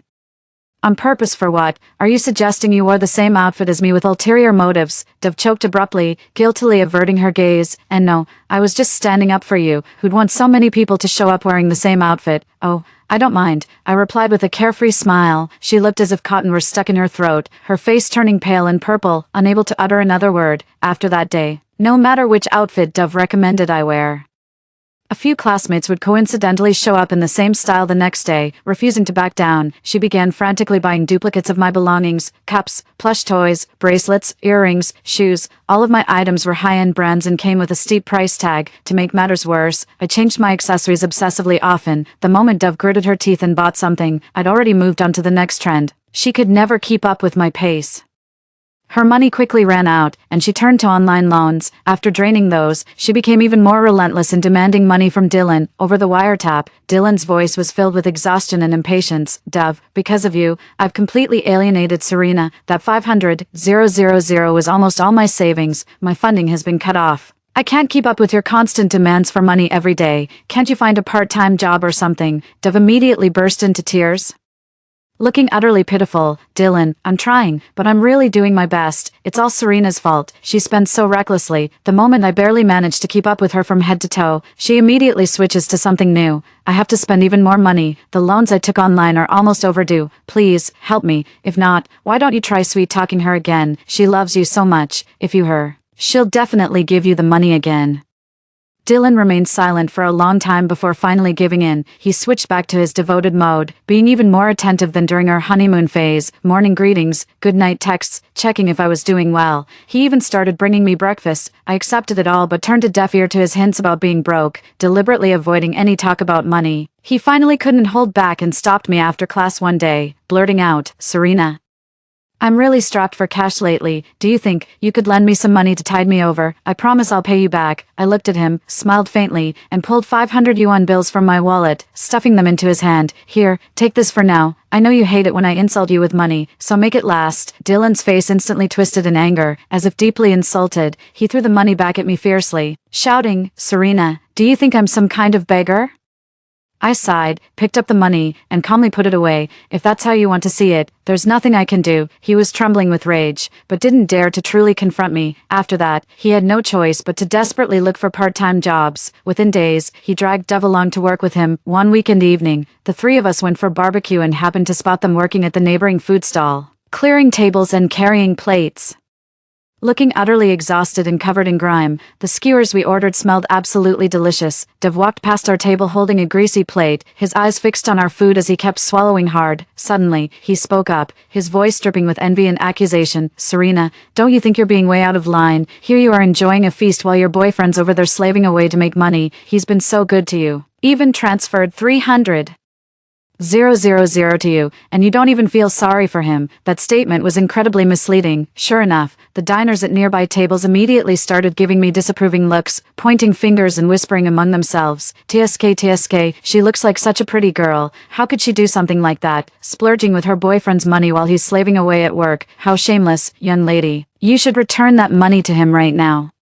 Dev couldn't help but smirk as she saw the condemning glances directed at me from everyone around, but the next second, her smile froze on her face. Dylan suddenly charged forward and, amidst everyone's stunned gazes, raised his hand and slapped Dev hard across the face. The sound was sharp and clear. Dev covered her face, completely bewildered. Dylan pointed at her and loudly explained to the crowd, "Don't listen to her nonsense. Things aren't at all what she said. That 300,000 000 was money I owed Serena. I was just paying her back, and it was Serena's family support that put me through school. She's no gold digger. The moment he finished explaining, all the accusatory gazes instantly shifted to Dove, covering her cheek. Dove stared at Dylan in disbelief and broke down sobbing. Brother Dylan. I did it for your own good. How could you do this to me? She threw down the rag in her hand and ran out crying. Dylan didn't go after her. He then walked up to me, crouched down, and looked up at me with an eager, almost pleading tone. Serena, look, this is my gesture of loyalty. I know you don't like Dove. I've cut ties with her now. Are you satisfied? Can we go back to how things were? In just a week. He had developed heavy dark circles under his eyes, carried the stubborn smell of cooking oil on his clothes, and was dressed in cheap, ordinary outfits. Without my family's support and free from Dove's constant demands, he clearly couldn't stand living in such hardship. Enough, I said, looking down at him. I'll think about our relationship after Dylan left in high spirits. Serena, aren't you already in the process of studying abroad? Why are you entertaining that scumbag again? Luna asked me with concern. Let him enjoy himself for a few days. After all, the higher the hopes, the harder the fall. The three of us exchanged knowing smiles. I can't wrap my head around Dove's bizarre system, but from what I've gathered, it's just a matter of time before it mimics me well enough to replace me, so I decided to study abroad. How could I keep copying someone I wouldn't even see? With the debt Dove's carrying now, forget going abroad. She wouldn't even make it out of the city without being cornered. If only that mysterious system could just teleport her overseas. Our family still has some assets abroad. Things that are hard to handle domestically become much easier overseas. I don't believe the dead can cause any more trouble. As I boarded the flight across the ocean, I knew that lingering nightmare had finally come to a complete end. My future will truly be in my own hands. Story 2. The merfolk must cultivate for a century to nurture their pearl. What kind of deal did they strike between them? Born hideous, I was shunned as an ill omen since childhood. To earn my kin's acceptance, I toiled day and night before finally forging my pearl. How does Serenity still get favored despite showing zero improvement all these years? What's her connection to this matter? Yet at the moment of triumph, my own sister ambushed me and stole my hard-won treasure. My mind was suddenly flooded with questions, through excruciating pain. I denounced her theft as she basked in our people's adoration. Seizing the moment, Serenity was already clinging to Kale and acting coy. Nobody would listen to my explanation. They just thought an ugly duckling like me was making trouble. Deprived of Serenity's oracle powers, Kale suffered repeated defeats against Malik and took out his rage on the merfolk. When she ascended as the Mermaid Empress, she had me flayed alive without hesitation. He nearly wiped out their entire settlement with his forces. My dear father not only watched coldly from the sidelines, but even instructed her how to skin me without staining her hands. Had he not feared backlash from other clans for going too far, the merfolk would have faced complete annihilation. Given a second chance at life, I halted my cultivation as I watched the nearly formed mermaid pearl. The merfolk never fully recovered from this devastating blow. Rather than letting them profit, I'd fight for survival with my back against the wall. His behavior clearly shows a guilty conscience. The owner of this mermaid pearl entrusted me to avenge him. 1. As I spoke, a longsword materialized in my hand while I advanced step by step toward Varen. After a century of cultivation, I halted my practice upon seeing the nearly formed mermaid pearl above me. At this point, Varen finally showed fear. With memories from my past life, I knew this mermaid pearl would fully mature in 2 more days, to everyone's surprise. It was the 6th prince of the Dragon Clan, my former cultivation companion in the ocean depths, who ascended as the new Dragon King. But before I could savor the pearl's immense power, my dear sister stabbed me in the back. Literally, this outcome defied all expectations. She ripped out my spiritual roots in one swift motion, forever severing my path to cultivation. Yet before absolute power, all descent proves futile. That bone-deep agony could never be forgotten, not even if I were reborn anew. Serenity and I were twin sisters, but her sweet tongue and delicate features won our father's favor from birth, while I bore a birthmark on my face that marked me as an ill omen in our clan's eyes. Even my own father couldn't be bothered to look at me, just handed me off to the servants. Those clansmen were always quick to read the room. Who'd care about an ill-omened outcast? They'd all be thrilled to see me dead. They even cast me into the abyss of the sea. By divine mercy, I survived. For a century, I've trained relentlessly in the ocean's depths, day and night. Among the merfolk, strength commands respect. I believe forging the supreme crimson pearl will earn my kin's recognition. This frozen wasteland sees few visitors. Only Serenity would occasionally come to check on my cultivation progress. She always brought trinkets from the market, kept me company with conversation, and genuinely cared about my training. In those moments, my heart swelled with gratitude. Only then did I feel truly valued, yet this same woman stabbed me in the back when my mermaid pearl formed, stealing my spiritual roots before subjecting me to daily torment in the flames. On the day of her engagement to the Dragon Prince, she came gloating to me with pride. Consider it a blessing that a wretched mermaid like you could help me cultivate the pearl. Creatures as hideous as you don't deserve to live. Let me make this clear. Even if you succeed in forging the pearl, the king will never acknowledge you. Some things are determined from birth. To adorn herself for the wedding, she flayed my skin to make mermaid silk and ripped out my tendons to craft a whip. My dear father was right there coaching her on how to wield the blade without getting bloodstains on her clothes. At this thought, my eyes welled up with tears. I couldn't understand why, after all my efforts to cultivate and become their pride and support, I ended up being treated with such cruelty. Just as this thought crossed my mind, a delicate figure appeared before me. Sister, I bought you this candied hawthorn from the market. They say humans love its sweet and sour taste. Try it quickly. Serenity gazed at me with playful charm, her adoring eyes deeply moving. Suppressing my hatred, I took the skewer from her hand. One bite later, my face lit up with delight. It's truly delicious. My words stroked her vanity perfectly. I specially went to the mortal market to get this for you.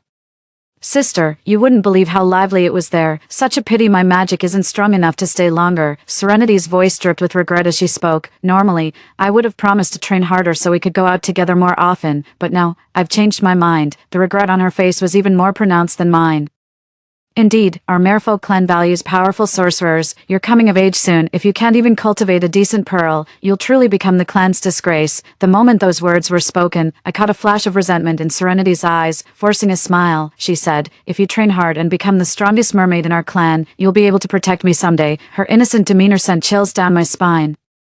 Who would have thought such a lovely face concealed such venomous intentions? Every word she spoke was luring me into rigorous training, then she could just sit back and reap the rewards. Too bad I'm no longer that gullible fool she can manipulate at will. With a smirk, I schooled my features into stern disapproval. As the princess of the Merfolk, how can you spout such stagnant nonsense? I refuse to have a worthless sister.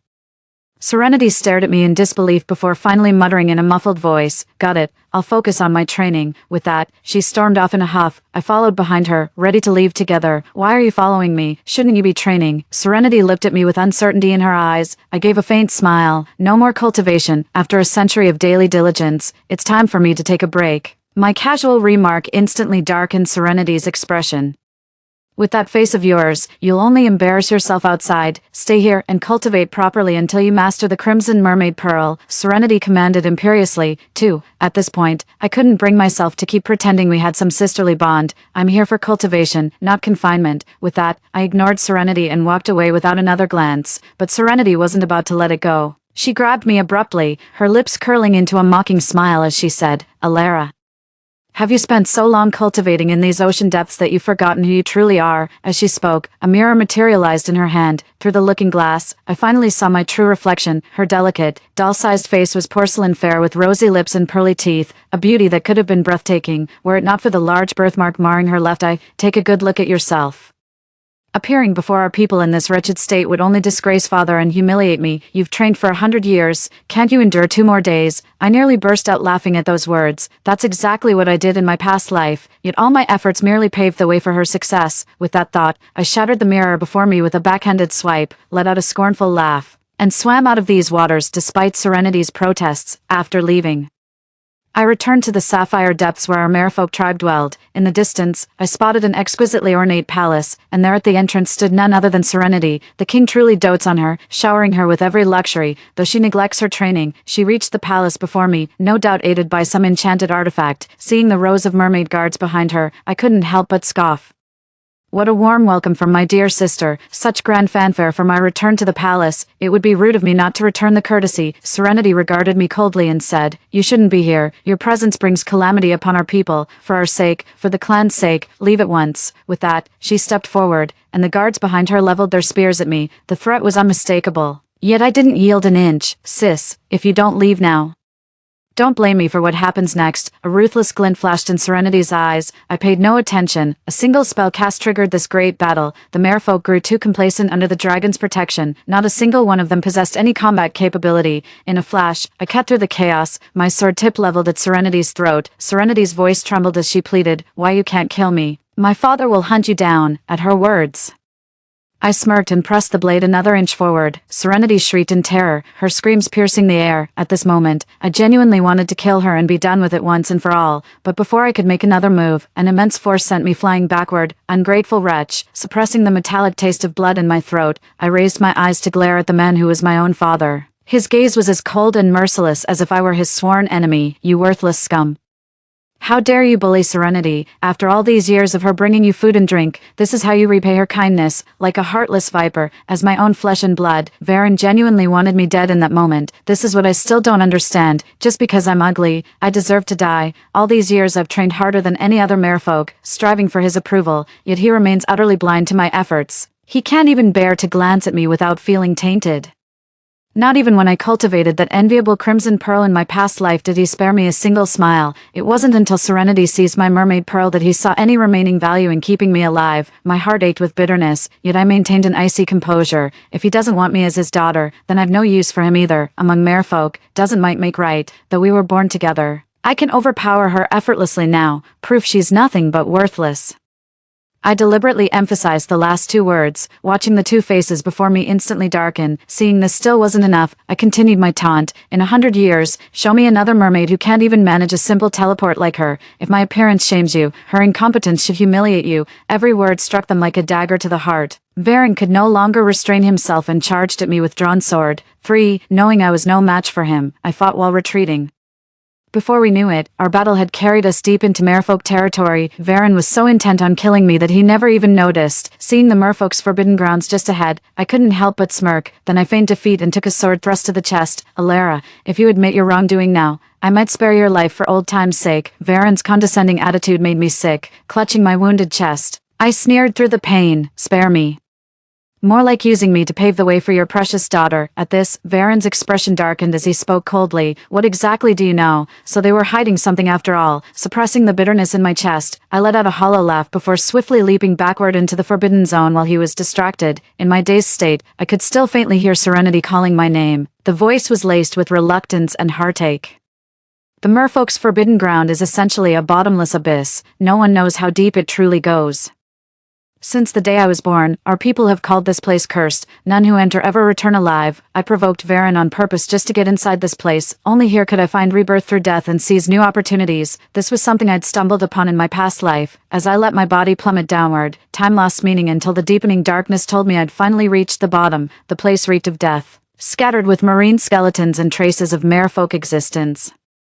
The deeper I ventured, the more hostile the surroundings became. My breath caught when I spotted an obsidian mermaid pearl glowing with an ethereal luminescence. Found it at last. After nearly a month in the forbidden zone, I finally cultivated a complete mermaid pearl. Feeling the surging power within me, I casually formed a hand seal. The massive boulder before me instantly crumbled to dust. Witnessing this, I couldn't help but smirk. Time to settle the score.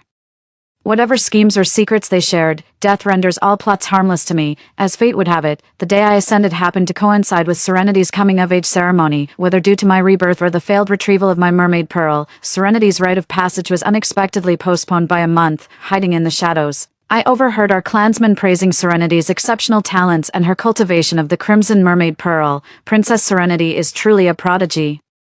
Indeed, in the past century, only 2 or 3 of our kin have ever cultivated the Crimson Mermaid's Pearl. I heard the Yen Master of the Dragon Clan will also come to offer congratulations. Listening to my clansman's envious words, I fell into deep thought. The Crimson Mermaid's Pearl, Serenity, what a pipe dream. As a possibility dawned on me, the coldness in my eyes intensified. As her elder sister, not only must I attend her coming-of-age ceremony, but I should also make it an unforgettable memory for her. With nimble movements, I slipped past the guards and entered Serenity's bedchamber. Dressed in crimson robes, she bloomed like a radiant flower, yet her complexion betrayed unease. She seemed to be suppressing something with visible effort. Suddenly, she frantically swept everything off the dressing table in a fit of rage. That bitch Coral actually tried to destroy the mermaid pearl before she died, forcing me to constantly repair it with spiritual energy. With a grim expression, Serenity ordered her attendants to immediately find her a new mermaid pearl. While speaking, the coral she mentioned was likely the true owner of this crimson mermaid pearl, but seizing the mermaid's pearl didn't go smoothly for her. Mending a mermaid's pearl drains one's vitality terribly, especially for a good-for-nothing like her. No wonder she looked so ghastly pale. After another moment's wait,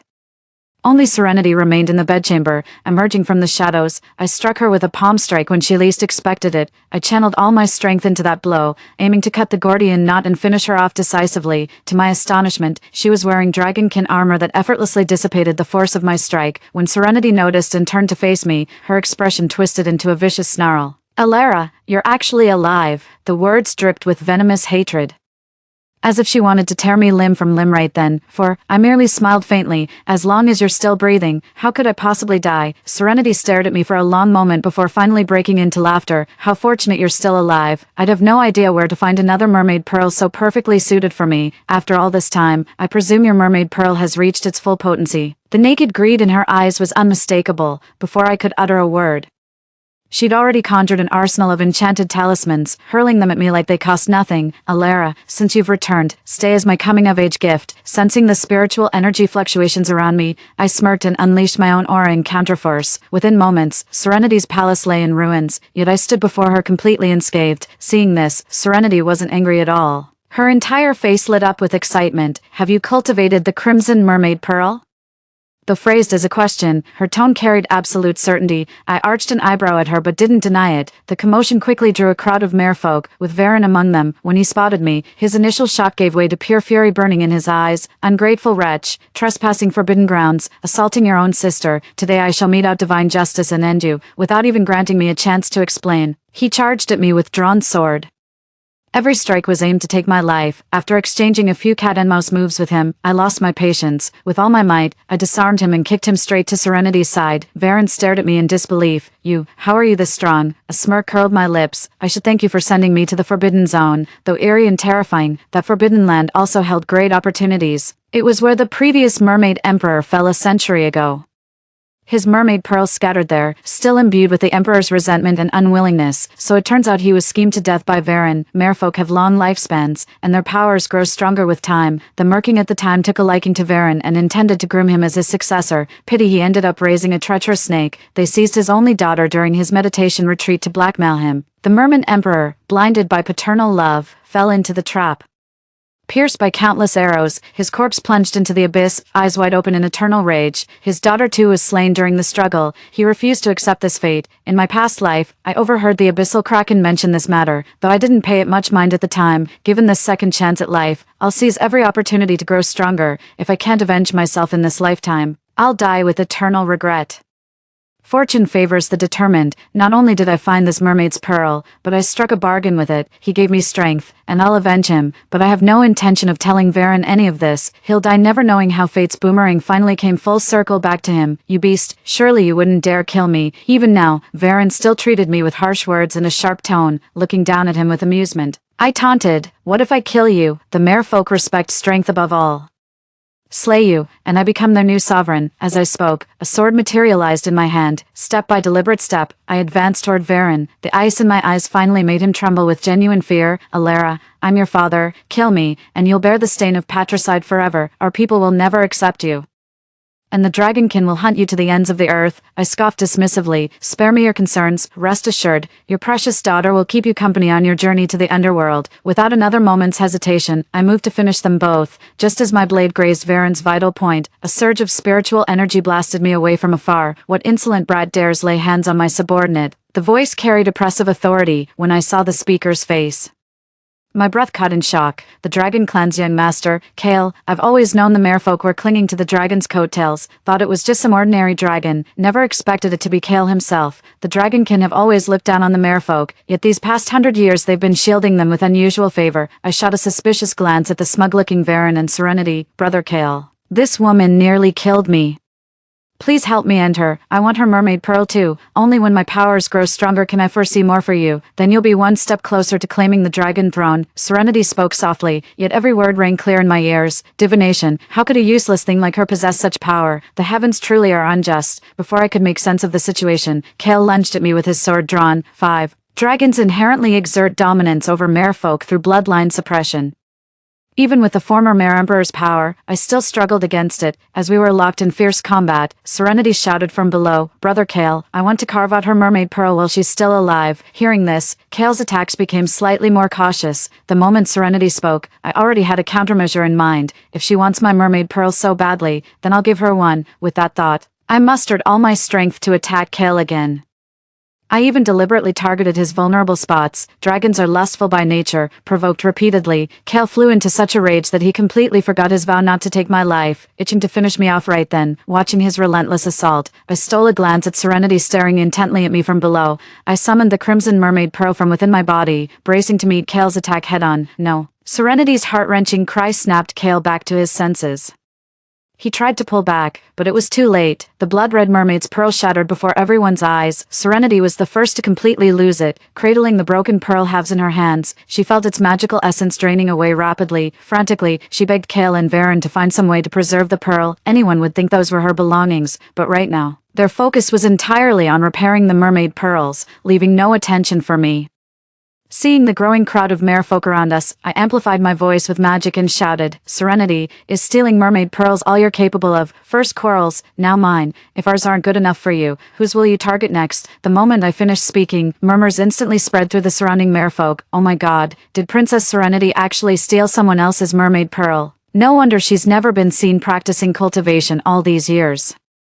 Yet suddenly obtained a crimson mermaid pearl. Come to think of it, Coral hasn't been seen for days. Could she have been silenced? As the surrounding whispers reached her ears, Serenity's face gradually contorted with rage. Enough of your nonsense. Not only have you trespassed into forbidden grounds, but you also sought to murder your own father and sister. You deserve to be torn limb from limb. Serenity glanced at me, then at our clansmen, and shouted, "Whoever slays this heartless traitor shall be rewarded with titles, promotions, and rare elixirs beyond measure." A murderous glint flashed in the crowd's eyes at these words, yet none dared approach, still trembling from witnessing my combat prowess. When it comes to treasures versus their lives, they knew exactly which mattered more. Seeing this, Serenity shouted again, "She's just a useless cripple without her mermaid pearl now. What's there to fear?" At these words, one cautiously stepped forward, and the rest couldn't help but follow suit. Their murderous intent was plain as day. Serenity sneered, "Alara, even if you're stronger than me, you'll still die by my hand." With a cold sneer, I darted past the glaring mermaids and appeared beside Serenity in a flash. My fingers curled into claws, aimed straight at her vital point. "Go ahead, make your move. Let's see who's faster, you or my hand."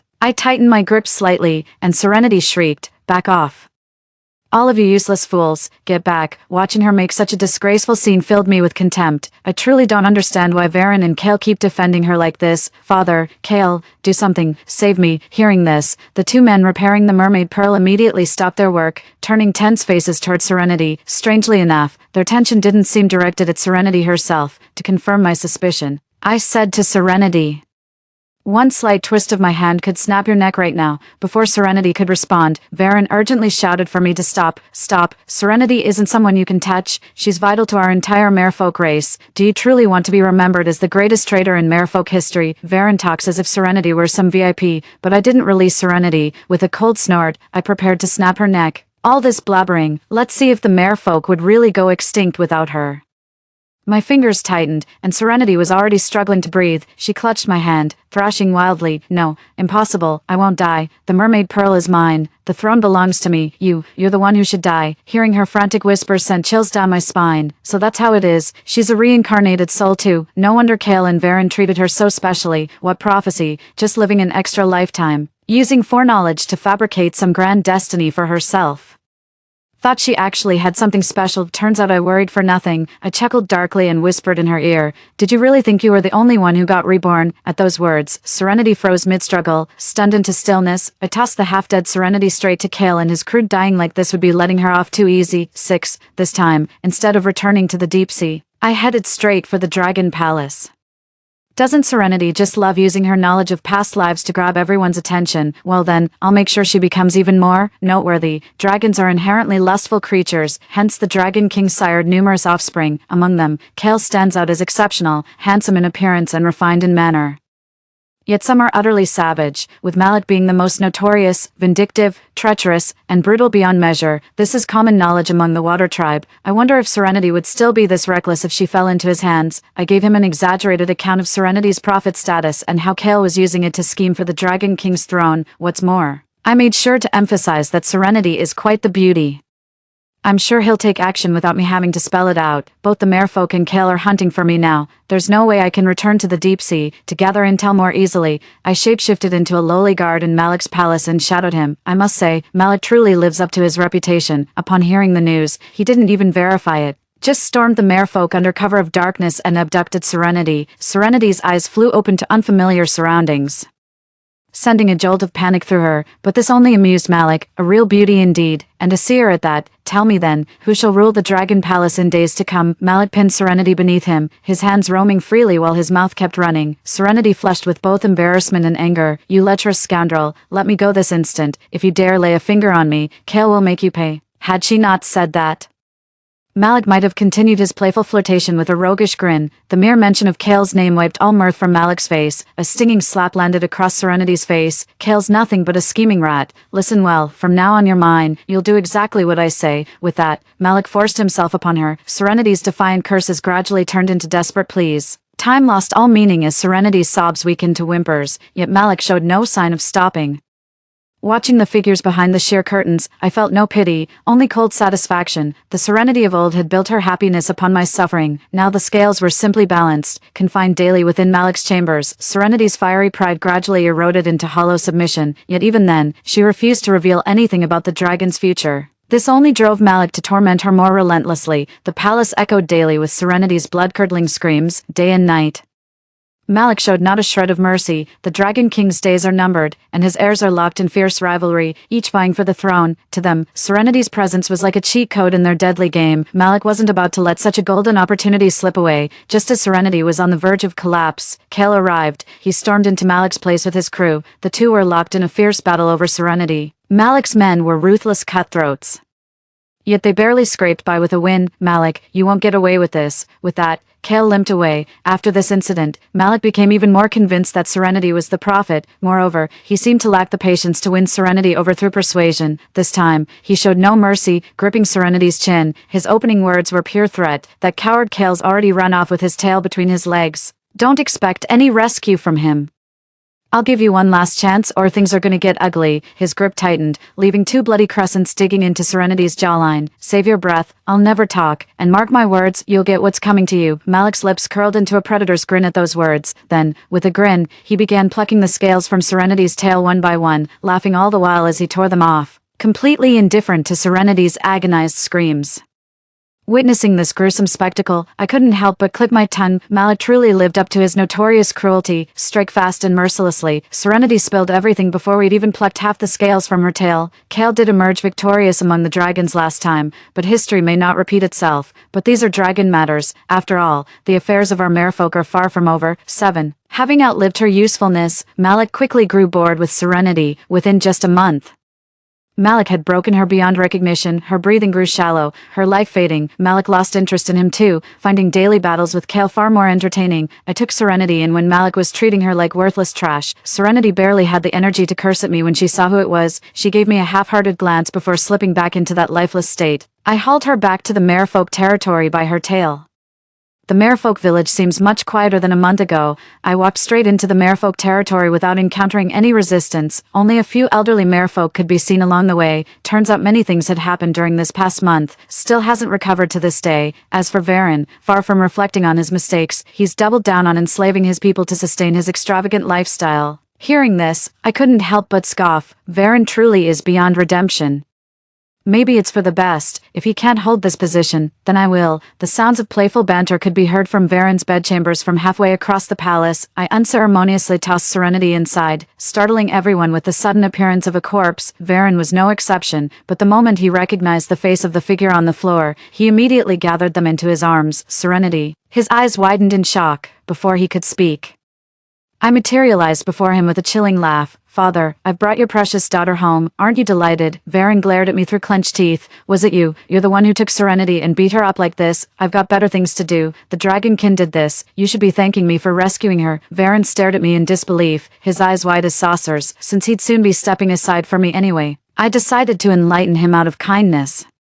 Serenity is the prophet. Once Malik finds out, he'll never let her go. A woman without value is useless to Kale. Hearing my explanation, Varen collapsed to the ground. The adoration in his eyes when looking at Serenity had completely vanished. Just then, Serenity regained consciousness. Spotting Varen, a sudden light sparked in her eyes. Father, save me. I need the mermaid pearl. I want to live. Varen didn't even glance at Serenity's pleading. Instead, his cold gaze fixed on me as he declared, From now on, you shall be my only daughter. Prove yourself worthy by cultivating the Crimson Mermaid Pearl, and this throne could one day be yours. After all this, Varen had the audacity to set his schemes upon me. How heartless. With a cold laugh, I summoned the obsidian mermaid pearl from within me. As the faintly glowing pearl emerged, Varen froze in shock. How did you get this? This mermaid pearl, Alara, I'm your father, spare me, please, from now on you'll be my only daughter, and I'll cherish you dearly. Hearing Varen's groveling pledges filled me with savage satisfaction. If you truly love me so much, then prove it. I flung a dagger at his feet, then cast a meaningful glance at Serenity. The unspoken command was clear. Varen merely hesitated for a moment before picking up the dagger and lunging at Serenity. Excruciating pain forced a scream from Serenity's lips. She stared at Varen standing before her, the blade buried in her chest, her face a mask of disbelief. Father, your majesty. Unfortunately, Varen had no time for father-daughter sentiments at that moment. Before Serenity could speak another word, he yanked out the dagger and stabbed her repeatedly with brutal force. Serenity's dead eyes remained fixed on Varen with unblinking hatred, but Varen couldn't care less. After killing Serenity, he turned to me with an obsequious grin. Alara. Look, from now on, you'll be my only daughter. In this moment, his callousness was on full display. Even though Serenity had outlived her usefulness, he acted with such ruthless decisiveness. But I've changed my mind. After careful consideration, I still can't let you go. My gaze turned razor-sharp in an instant. Varen's fawning demeanor vanished as he glared at me with dagger-like eyes, radiating suicidal determination to take me down with him. But his death-defying bravado ended as abruptly as it began. Staring at the sword protruding from his chest, Varen stood frozen in utter disbelief. In the next instant, I shattered the mermaid pearl within his body, watching his breath fade away. The resentment from my past life seemed to dissipate with each passing moment. After Varen and Serenity perished, I claimed the throne as the new mermaid king through undisputed might. Unlike Varen, I prioritized the cultivation of our mermaid kin. Only absolute power can truly defend against external threats and ensure self-preservation. This eternal truth holds for individuals and entire races alike. As I relentlessly pushed my kin to train, the dragon's internal strife reached its boiling point. Neither Kale nor Malik emerged victorious from this battle. The end. Next story. I quickly checked the messages on my phone. It was August 20th, 202x. At 10:00 a.m., we had only 5 hours left before the zombie outbreak. Clara and Delilah noticed the time too, and the atmosphere suddenly became tense. There was no time to rejoice over our rebirth. With just 5 hours, what could we do? The three of us were sophomores in college, usually working part-time and saving a bit of money. We planned to use the tail end of summer vacation for a special forces-themed trip, starting in this coastal city, in our previous life. Because we were still asleep in our hotel room at this time and not at crowded tourist spots. We had narrowly escaped an initial disaster. However, with no food in the room, Delilah and I had to go out to find supplies and met our demise at the hands of zombies. Delilah was the first to break the silence. We need to find a safe house first. Staying in this hotel is too dangerous. The doors are practically useless when the apocalypse hits. Clara agreed. We can't stay in the hotel. Let's use our time to rent a place nearby. I thought for a moment. Renting a place in 5 hours is too rushed, plus we need to stockpile supplies. If we hoard a lot of supplies in a rental, to our neighbors in the apocalypse, we just look like sitting ducks. Clara was somewhat disheartened. So, what do? Start heading out now, take a taxi, and get away from City C. Won't we be surrounded by zombies then? An idea flashed through my mind. You're right. Let's get an RV and drive away from City C. Their eyes lit up at the idea. Renting an RV really was a good solution. In our previous lives, we had survived for 3 months and learned from the news media that City C was one of the worst hit by the zombie outbreak, while many inland cities were affected much later. If we could stock up on supplies before the outbreak and leave City C, heading north, we might have a chance to survive. Resolved, we quickly started borrowing money from various platforms, scraping together 100,000 yuan. Delilah took charge of renting the RV, while Clara and I went to a nearby large supermarket to buy food and other necessities. We quickly packed our luggage, discarding all the fancy, impractical clothes meant for travel photos in the hotel, keeping only a few practical garments. Just before heading out, we each called home and stuck to a unified script. A roommate's brother works at the Academy of Sciences in Country A, where a new virus outbreak, reportedly worse than COVID, has erupted. We advised everyone not to go out, to hurry to the supermarket and stock up as much as possible. We also called Eden, a roommate staying at the university for a summer job. As a fan of post-apocalyptic novels, she was quite receptive to terms like zombie apocalypse. We advised her to stock up on supplies and lay low in the dorm, as the campus was sparsely populated during the summer, making her situation much safer than ours. Clara and I went out and took a taxi straight to a nearby supermarket, heading directly to the fast food section with our shopping cart. We grabbed 3 boxes each of various flavors of packaged instant noodles, like braised beef, sour cabbage, and fragrant pork ribs, totaling 30 boxes. We added a box of various flavored self-heating rice meals like teriyaki chicken and mushroom beef, totaling 10 boxes, to mix up the flavors. We also picked up 3 boxes of various seasoned noodles and cold dishes. We avoided strongly scented foods as both humans and zombies are sensitive to such odors. Staying low-key is best in an apocalypse. We also bought 10 boxes each of canned ham and luncheon meat, which would be our main source of meat products during the apocalypse. After the fast food, we moved on to compressed biscuits, which are small, filling, and essential for home survival during an apocalypse. We took 200 packs of compressed biscuits in flavors like scallion, peanut, date, sesame, and meat, nearly clearing out the shelf. We also grabbed 100 bags each of small, hunger-resistant items like chocolate, candy, and energy bars. Passing the grains and oils aisle, we picked up 10 bags of rice, 10 jugs of soybean oil, 20 bags of salt, and 20 bottles of various condiments. In the dried goods section, Clara drooled at the sight of Jinhua ham on the shelf. And with a grand gesture, I packed up 3. We also purchased 10 packs of seaweed and kelp, likely our only soup options in the apocalypse. Finally, in the fresh fruit section, we took 2 boxes of easily preserved apples and oranges. Despite their susceptibility to spoilage, the staff, seeing 2 girls struggling with 6 fully packed large shopping carts, offered to help, without hesitating. I paid and directed them to help transport everything to the parking entrance on the second basement level. After all, once we drove off, what did it matter if they knew we were stocking up? They wouldn't know where we were headed. Clara stayed at the parking entrance guarding our supplies, while I headed back to the supermarket straight for the bottled water section, grabbing 10 15-liter bottles of water and 10 boxes of pure milk. While picking these up, I worried if the RV Delilah had rented would be big enough to fit everything. After paying, I tipped a staff member 100 yuan to help transport everything to the parking entrance where Clara was waiting. At 1 in the afternoon, 2 hours before the zombie outbreak, my phone displayed a group message from Delilah. The RV rental is all set, and I'll head out as soon as I fill up the gas. I replied with an okay gesture, and Clara sent her location. It would take Delilah 40 minutes to drive to us, but there was still time. I put away my phone, feeling like we were still missing something, and headed back to the supermarket. This time, I went to the household goods section and bought 3 padded jackets, 2 boxes of sanitary pads. Passing the outdoor camping shelf, I grabbed 10 cartridge stoves, 1 portable tent, 3 thick sleeping bags, and a set of survival knives. After checking my bank balance, which had 3,000 yuan left, I grabbed a bag of cookies, chips, spicy strips, and other snacks, concluding our shopping spree. At 2 in the afternoon, 1 hour before the zombie outbreak, we anxiously awaited at the parking entrance, surrounded by mountains of supplies. Delilah hadn't arrived yet, but several delivery drivers had. With an apologetic smile, Clara said, "I was just checking the delivery app while watching over the supplies, and it turns out they really can deliver here."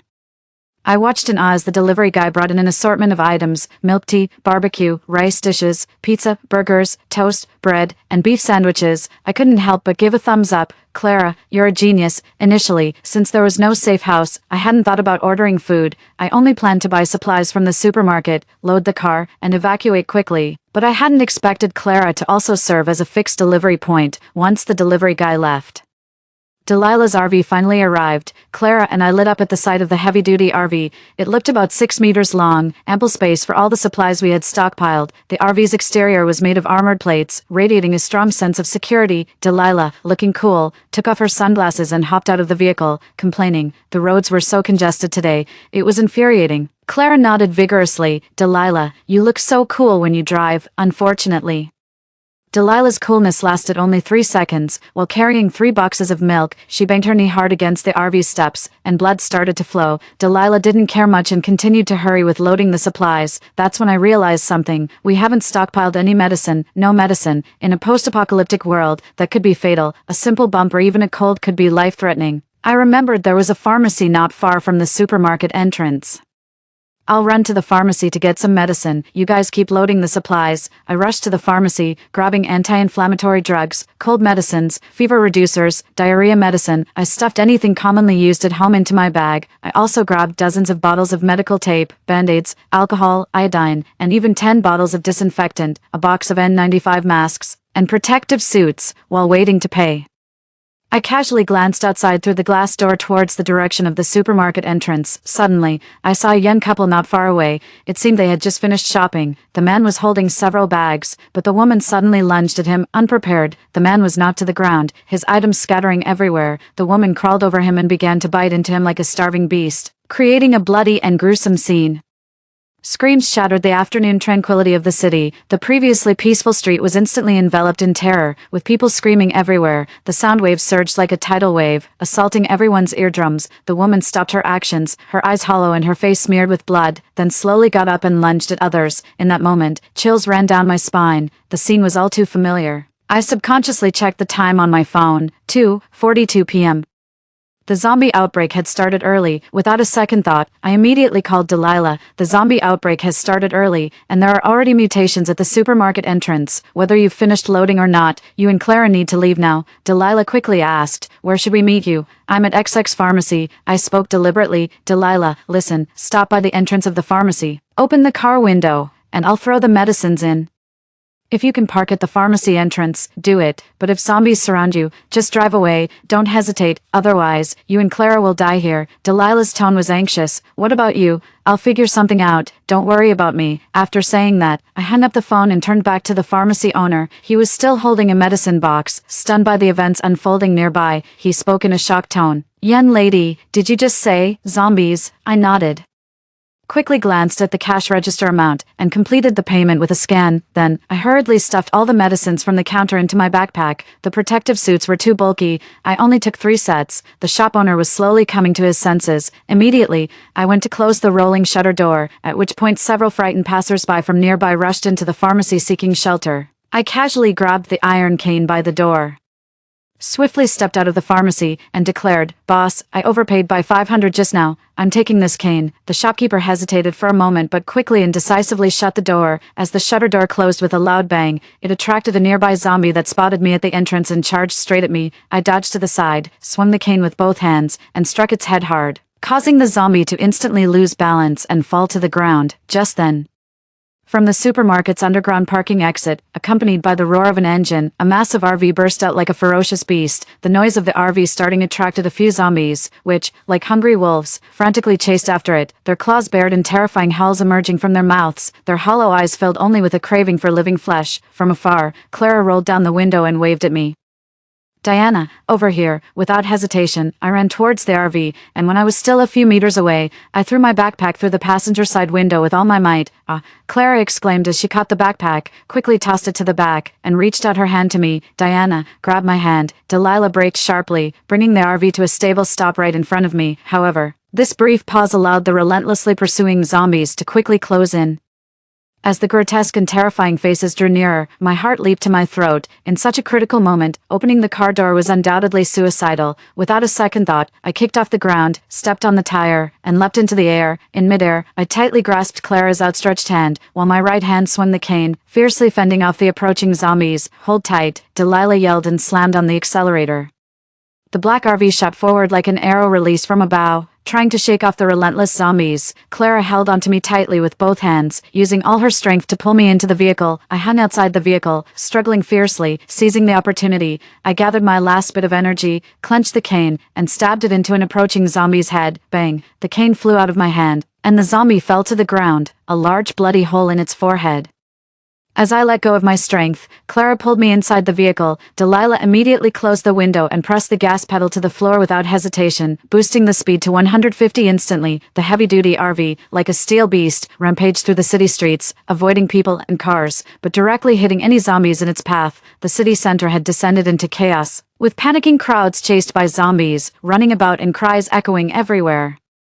Cars lay scattered haphazardly on the road, some deformed from collisions, others still emitting black smoke. The chaotic scene resembled a hellish apocalypse. Clara hugged me tightly, still shaken. "Diana, it's okay now, don't be scared." I patted her back. "With you guys, I'm not afraid." Delilah also let out a sigh of relief. "You really scared me to death, and you tell us to leave you be. How could we possibly do that? If you ever say that again, we might just leave you be." I felt a warmth in my heart. No matter if it was in the past life or this one, my roommates have always been my most reliable partners in these apocalyptic times. Clara gave up the co-driver's seat for me to rest and went to the back to sort out supplies. I turned around to take a good look at our RV. The interior of the RV was spacious, roughly 6 meters in length and 5 meters in width. With the driving area connected to the living area at the back, there was a 4-seater booth, a bathroom, and a small kitchen fully equipped, along with a large bed measuring 8 meters. At the moment, the living area was packed full with supplies. Even the bed was piled high with items, leaving almost no space to set foot. I couldn't help but ask, "Did you guys load all the supplies onto the vehicle?" Of course, Delilah's main role in the school volleyball team wasn't for nothing. She could carry 4 boxes of milk at a time, Clara said as she opened the double-door refrigerator and began placing perishable takeouts like rice bowls, pizzas, and burgers inside. She then stuffed bottled water, instant noodles, and self-heating rice meals into the storage space under the bed and organized other supplies by their expiration dates. In the meantime, she also made 2 beef sandwiches for me and Delilah to tide us over, looking at the backpack on the floor. I remembered to search inside it and pulled out iodine and band-aids. "Delilah, let me apply some medication for you. It won't affect your driving." Delilah, a bit embarrassed, replied, "I said it's fine. It's just a minor injury, but with all the viruses outside, your wound could easily get infected if exposed." Convinced by my words, Delilah reluctantly let me treat her wound. As dusk approached, we finally drove the RV out of the city area and onto National Highway 310. Heading north where there might still be a glimmer of hope. That evening, everyone's phone received a message. The National Advisory urged people to stay at home and wait for rescue, with promises of supplies distribution and military intervention to control the situation, urging everyone not to panic and to cooperate to overcome the crisis. Meanwhile, the term zombie outbreak had already topped the trending searches on digital media, flooding the internet with terrifying eyewitness descriptions and chilling, blurry video clips. The whole online world seemed engulfed by the shadow of zombies. These reports were just like in the past. Staying at home required ample supplies. Once they ran out, venturing out would reveal a city already fallen, leaving nothing but death. But this time, we were not passively waiting for rescue. We were actively seeking to save ourselves. We reassured our families that we were safe and even made a video call to Eden. In the dimly lit dorm room, Eden looked exhausted with supplies piled on her bed. "I'm scared and lonely here by myself. I really wish you guys were with me." All we could do was comfort her. "The place you're in is very safe, right next to the military academy. Hang in there until we meet again." After dark, we parked the RV on a vacant lot by the highway, turned off all the lights, closed the windows tightly, drew the privacy curtains, and only left the ventilation fan on the roof open. We let the large, black vehicle blend completely into the night. The villages we passed along the way were eerily quiet, devoid of any animal sounds or even a flicker of light. We dared not rashly drive into the villages, fearing that the residents might have mutated. For dinner, we heated up rice bowls in the RV's microwave, the aroma of the food instantly filling the space, a luxury in these end times. At night, the 3 of us took turns keeping watch in the driver's cabin, ready to flee at a moment's notice. Besides the large 8-meter bed, the RV had a 1-meter extendable folding bed, and the booth could be converted into a small 1-meter bed. Clara insisted on not sleeping alone, feeling safer when we were all huddled together. Reluctantly, Delilah and I complied, curled up on the bed. "Clara,"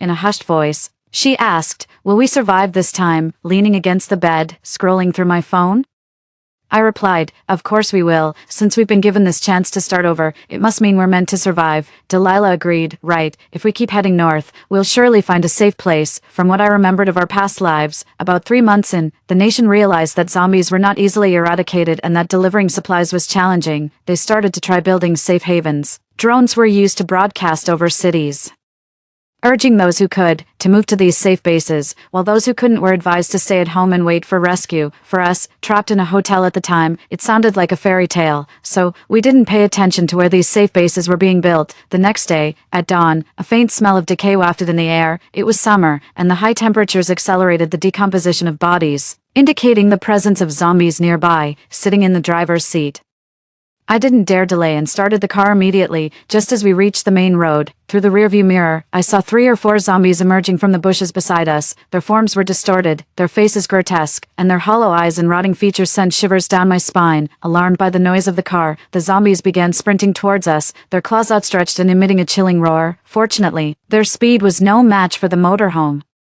and we quickly left them behind. The terrifying figures in the mirror grew smaller and eventually vanished from sight. I breathed a small sigh of relief. The girls had been sleeping restlessly. As soon as the car started, they woke up. Clara, like a startled rabbit, clutched Delilah and nervously asked, "What happened?" "Nothing. I just thought we should get an early start since it's light out." Delilah yawned. "Diana, I'll take over. You go get some rest." I checked the time. "You can sleep a bit longer. It's still very early." Breakfast was simple. We heated up a pizza, planning to finish the takeout in the fridge first, then store the fruits to extend their shelf life as much as possible. Based on our current supplies, if we were frugal, we could last for a good half-year. After breakfast, we discussed our next destination. While the internet was still up, I downloaded a national road map on my phone. Delilah looked at the map on her phone. "Should we check out the next city?" I shook my head. "No, crowded places are too dangerous now. We need to avoid crowded places and stick to back roads." That's why I initially told Delilah to stick to the national roads. Although they are slower than highways, they have more exits, offering more escape routes in case of danger. On the 10th day of the apocalypse, the internet went down. We guessed that the power systems failed first, followed by the internet, luckily. Our motorhome was equipped with 4 1,000-watt solar panels. Without using the air conditioning, it was enough for our daily needs. Bored, Clara fiddled with the motorhome's radio and, after a series of static, managed to tune into an official channel. The official media broadcasted daily updates on the national emergency supply drops and the progress in containing the zombies, followed by the announcement of death tolls. Those cold, hard numbers felt like heavy stones pressing on our hearts, casting a gloom over us. With communication cut off from our families, none of us knew if our loved ones were included in those grim statistics. In this apocalypse, life had become so fragile, with death constantly lurking in the shadows. We were constantly on guard, wary of zombies that might suddenly appear from the roadside. The three of us were on edge, unable to relax even slightly. Occasionally, vehicles would pass by, mostly small cars, all hurrying toward an unknown destination. On the 20th day of the apocalypse, it finally rained. We tied 2 empty buckets to the roof of our car to collect water. Unfortunately, we didn't have a filter, but it was still suitable for domestic use. After the rain stopped in the afternoon, we were surprised to find an abandoned SUV by the roadside. The vehicle was intact, and its doors were open. Delilah checked the surroundings before parking the RV next to it. Clara and I grabbed a spare fuel can and a length of rubber hose and hopped out of the vehicle. I quickly pried open the hood of the SUV, and Clara found the fuel line in the engine bay. She inserted one end of the hose and sucked on the other end to start the siphon, then swiftly placed it into the spare fuel can. Soon, fuel flowed from the SUV into the can. This makeshift method of siphoning fuel was Clara's idea, made possible by the rubber hose we found in the RV. I looked around the SUV. There was a large dried blood stain on the seat, suggesting the owner's fate was likely grim. There wasn't much of value inside the vehicle, so I pried open the trunk. Inside, there was a shovel and a set of fishing gear. It seemed to belong to an unfortunate fisherman. I picked up the shovel. It was quite heavy and seemed useful. Delilah kept watch from inside the vehicle and suddenly shouted to us, "There's a zombie at 8 o'clock." I grabbed the shovel and charged, confronting it head-on. Before the zombie could react, I lifted the shovel with both hands and brought it down on its head. With a clang, the head rolled off, splattering blood everywhere, some of which landed on my pants. Disgusted, I stepped back while Clara was paralyzed by fear and collapsed to the ground. I went over and pulled her up. "It's okay, Clara, keep going." Clara closed her eyes, gritted her teeth, and continued to siphon the fuel. After filling up the spare fuel can, we had drained the SUV completely. Satisfied, I took the shovel and got back into the vehicle. Throughout our journey, whenever we encountered abandoned cars, we were eager to check for fuel. However, we were driving on a secluded highway, and abandoned vehicles were rare, mostly left behind because they had run out of fuel. The little fuel we could siphon was barely enough to keep us going without any extra to store. Despite these challenges, our enthusiasm for scavenging equipment remained high. Delilah found a blood-stained axe next to a pickup truck loaded with wood. Clara found a stun baton and a motorcycle helmet next to a burnt-up motorcycle. Delilah and I felt that the helmet would slow us down when drawing weapons, but Clara didn't mind. She felt safer wearing it. Indeed, with the helmet on, she seemed less afraid of the zombies. On the 80th day of the apocalypse, our worst fears came true. The radio broadcast reported that experts predicted a large-scale zombie outbreak in Province G. The government planned to blow up major roads out of the province to prevent the spread and had announced a list of roads to be destroyed. The three of us were shocked. The roads to be destroyed were exactly our route out of the province. Delilah frantically searched the digital map on her phone. "Damn, what do we do now?" I drove on, sighing. "We'll have to take a detour, Clara." sitting on the ground studying the map, said, "There's a small road here. It goes over Skyward Mountain at an altitude of 1,500 meters, on the border between Province G and F. I immediately thought, if we take a detour through the woods, fuel will be a major problem. There are few people in the woods, and no cars to replenish our fuel. Right, let's go for a big steal instead." Delilah always felt that siphoning fuel along the way was less efficient than hitting up a gas station in the city for a major haul. Previously, Clara and I disagreed, thinking it was too dangerous to go into the city, but now, with no other options, we had to take our chances. By the time we reached the gas station near the city, it was already evening. About 7 or 8 zombies were wandering near the gas station. The sound of our RV's engine immediately drew their attention, and they started moving towards us. Let's be quick. I parked the car, grabbed a shovel, and jumped out, followed closely by the others. Delilah and I took on the task of clearing the nearby zombies, while Clara hurried to refuel. Despite the outage of power and networks, the gas station's backup diesel generator was still functional. Clara connected the power, operated the control panel, and began refueling. I swung the shovel, smashing it hard against an approaching zombie's head, splattering its red brain matter everywhere. Delilah swung her axe, chopping at a zombie's neck with a force as if slicing through tofu. The body fell heavily to the ground, raising a cloud of dust. After some time handling real situations, we were no longer afraid of confronting zombies head-on. More zombies continued to advance, staggering and clawing. Even those badly maimed didn't pause, mechanically lunging at us. I saw 2 zombies climbing the RV. I smashed down hard with my shovel, breaking their legs, then forcefully tossed them off the vehicle. One of the zombies quickly got up from the ground and lunged at me. I swiftly stepped back to avoid its grasp while swinging the shovel down on its head. The zombie was smashed to the ground, its head splitting open. Another zombie, with yellow hair matted across its face and one bulging eye oozing green pus, looked grotesque as it limped away. For a moment, I was surprised. This zombie actually knew to flee.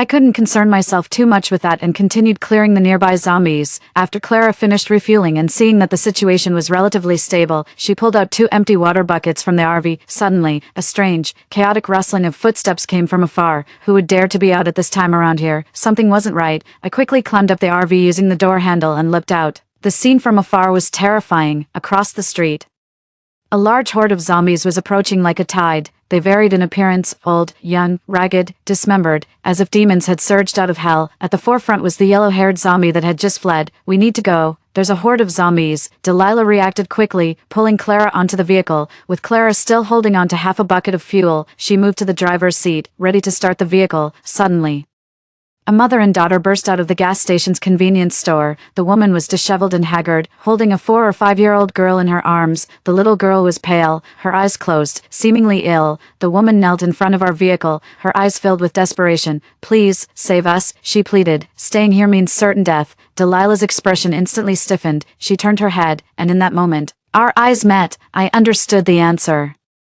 The woman bowed her head repeatedly. "My daughter has a high fever that won't subside. Please." Clara had already packed up a bag of supplies and tossed it to the woman. "Sister, Merry Christmas. Keep on surviving," she said. With a press on the accelerator, Delilah sped off in the motorhome. Through the rearview mirror, they saw the woman holding her child, picking up the bag in a daze before quickly rushing back into the small supermarket.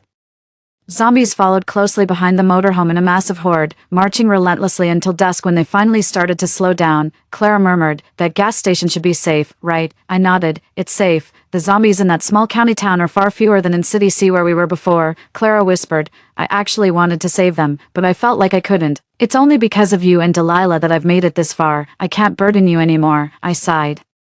"Don't think too much. You've never been a burden to us, and we've already done our best to help them." Actually, I didn't just give her medicine. I also secretly slipped in some chocolate bars and a few packets of compressed biscuits. "I'm sorry. It was sudden. I didn't discuss it with you." Delilah laughed. "It's not a big deal. Clara did great." I agreed. "Yeah, it's fine. In fact." Delilah and I both saw Clara's little act but pretended not to notice. If sneaking in some food can lessen her guilt, we think it's well worth it. In this apocalypse, kindness is the least valuable yet most precious thing. On the 100th day of the apocalypse, we got lost in Skyward Mountain. The steep mountain originally had no paths, but because of a locally famous Taoist temple, believers had built a road up the mountain. We had been driving for about 10 days, without seeing a single soul, let alone the temple. It seemed that the zombie virus hadn't reached this steep mountain. After running over a few zombies at the start of our ascent, we hadn't seen any since. There were also mountain springs and streams, and rabbits that occasionally darted by. Clara remarked that it might be possible to live here for a year or even longer. There were no zombies, no constant fear, and with ample water and food, we could be completely self-sufficient. As winter approached, the weather on the mountain grew colder. Fortunately, we had bought 3 thick padded jackets earlier which barely kept the cold at bay. We still needed to find a way down the mountain quickly. To conserve fuel, we parked the motorhome in a dense forest, leaving Clara there while Delilah and I went to scout nearby. We crossed a frozen creek, and under a camphor tree, Delilah found a simple rabbit trap she had set the night before with a gray rabbit inside. "Looks like we can have an extra meal tonight." Before she could finish, a gunshot rang out from a distant mountain peak, causing several large birds to flutter away in panic. Delilah's joyful expression instantly turned grim. "There are other people around here, and they have guns. Let's go back and find Clara." As we hurried back to the motorhome, the atmosphere suddenly felt ominous. Clara wasn't behaving as usual. Instead of opening the doors and windows of the RV to sit leisurely at the entrance enjoying the northwestern breeze, she had everything closed tight and the surroundings were eerily quiet. We cautiously approached and knocked on the door. "Clara, it's us." A sliver of window at the door edge opened slightly, followed by the door itself. As soon as we entered, Clara rushed over to hug us tightly. Somebody appeared near our RV. I saw them and quickly shut all the doors and windows, hiding inside without making a sound. I'm not sure if they saw me. I comforted her. "It's okay, you did the right thing." Leaves fluttered outside, and I casually opened the window to look out, just as a drone flew past between the branches. It must have recorded us entering the RV. I pulled down the privacy curtain, making a quick decision. We're under surveillance. We need to leave now. Delilah also spotted the drone. Are they all together? I don't know, but they are armed, and we stand little chance against them. Delilah nodded and immediately went to the cockpit to start the vehicle. Clara was in shock. How did they get guns? It's illegal to have guns in country A. I couldn't help but laugh at her comment. It's the end of the world. Who knows what kind of monsters are out there? As the RV raced through the woods, I climbed onto the roof, just in time to see the drone following us. If it was merely out of curiosity, it would have turned back when it saw the RV leaving. But its persistent tracking made me think of only one thing. We were being targeted. By evening, the drone suddenly returned to base and stopped following us. We parked the RV in a clearing in the woods, closed the windows tightly, turned off all the lights, and tried to make no sound at all. Deep into the night, the mountain forest was silent, with only the occasional bird chirp from the treetops. 1 o'clock, 2 o'clock, 3 o'clock. On the RV's surveillance screen, 2 figures sneaked up to the vehicle. One, a bald man, remarked admiringly, "This heavy-duty RV is really nice. Do those 3 young ladies even know what they have?" The shorter one chimed in, "They probably have no clue. Maybe our brother Dow should go and console them." "Don't say. They are all quite attractive. Young girls driving such a nice car. Maybe they are someone's mistresses. Then it might be better for us brothers to have some fun, haha." The shorter one laughed obscenely. The bald man smacked him on the head. "Quiet down. Don't wake the little rabbits." The shorter one pulled out a knife, apparently aiming to puncture the tires. Inside the RV, I suddenly snapped my fingers, and without warning, 6 searchlights on the vehicle turned on, momentarily blinding them. "Damn, what is this stuff? Little bastards, wait until I catch you." As they tried to climb up the RV to catch me, I swiftly slipped back inside through the skylight. At the same time, Delilah, in perfect sync, floored the accelerator and sped off. The 2 men, unsteady and slipping, fell to the ground. Clara, from the passenger window, leaned out and threw a makeshift gas canister bomb at them. "I spit on you." Ugly and too talkative, the men had just gotten up, not knowing what was coming, and scrambled to dodge. The canister exploded upon hitting the ground, causing a small blast. The bald man, frustrated by our actions, pulled out a handgun and fired several shots at our RV. Fortunately, the RV's sturdy exterior blocked the bullets. Then, a fierce SUV suddenly burst from the side, trying to force us to stop. Delilah was not one to be easily intimidated. She pressed hard on the accelerator and swiftly turned the wheel to the right, narrowly avoiding the SUV. Clara, seeing the face of the SUV's driver, gasped in shock. "Oh, it's the people who appeared around the RV during the day." Delilah scoffed. "If they're all together, that makes things easier." The SUV made a sharp turn and stopped right in front of the bald man. They got in their vehicle and relentlessly pursued us. Pop, pop, bullets whizzed towards our RV like lightning, shattering against the glass and leaving behind startling cracks. Wearing Clara's helmet, I quickly opened the skylight and climbed onto the roof. Lying flat on the roof, I kept an eye on the vehicle behind us, hurling lit gas canisters at them. I had to dodge a barrage of bullets while accurately tossing the canisters. The canisters exploded midair with deafening blasts. Some landed on their vehicle's roof, forcing them to divert their attention to avoid the explosions. They chased us fiercely from behind. While we sped ahead frantically, our RV crashed through the forest, knocking down several small trees. The sound of breaking branches and the friction of tires against the ground were especially thrilling in the darkness. During this intense chase, we arrived at the edge of a frozen pond. Clara handed me a rubber hose, one end connected to a bucket filled with oil. I sprayed wildly at their off-road vehicle. The black liquid covered their windshield, obstructing their view, and their wipers couldn't clear it. Damn, what is this? Suddenly, the bald man seemed to remember something and shouted loudly, "Let's go, we need to leave, these are mad women." But it was too late. I stood up, a smile on my lips, lit my lighter, and with all my strength, hurled it towards them. For a moment, time seemed to stand still. Then there was a massive explosion, creating a huge wave. The powerful blast caused our RV to shake violently, but fortunately, we were fast enough. Delilah gripped the steering wheel tightly, her foot never easing off the accelerator. The vehicle shot forward like a released arrow, leaving behind a forest ablaze with fire. Finally, the car stopped on a hill opposite, and the three of us stood on the roof, looking at the burning scene in the distance, feeling a sense of relief at having survived the ordeal. Suddenly, snow began to fall. We returned to the vehicle, and I leaned back in the booth, placing the life-saving helmet on the table. Clara took out a medical kit to carefully disinfect and dress my wounds. Although I was lucky not to be hit by bullets, I had several grazes. Fortunately, those people were incompetent shooters with terrible aim.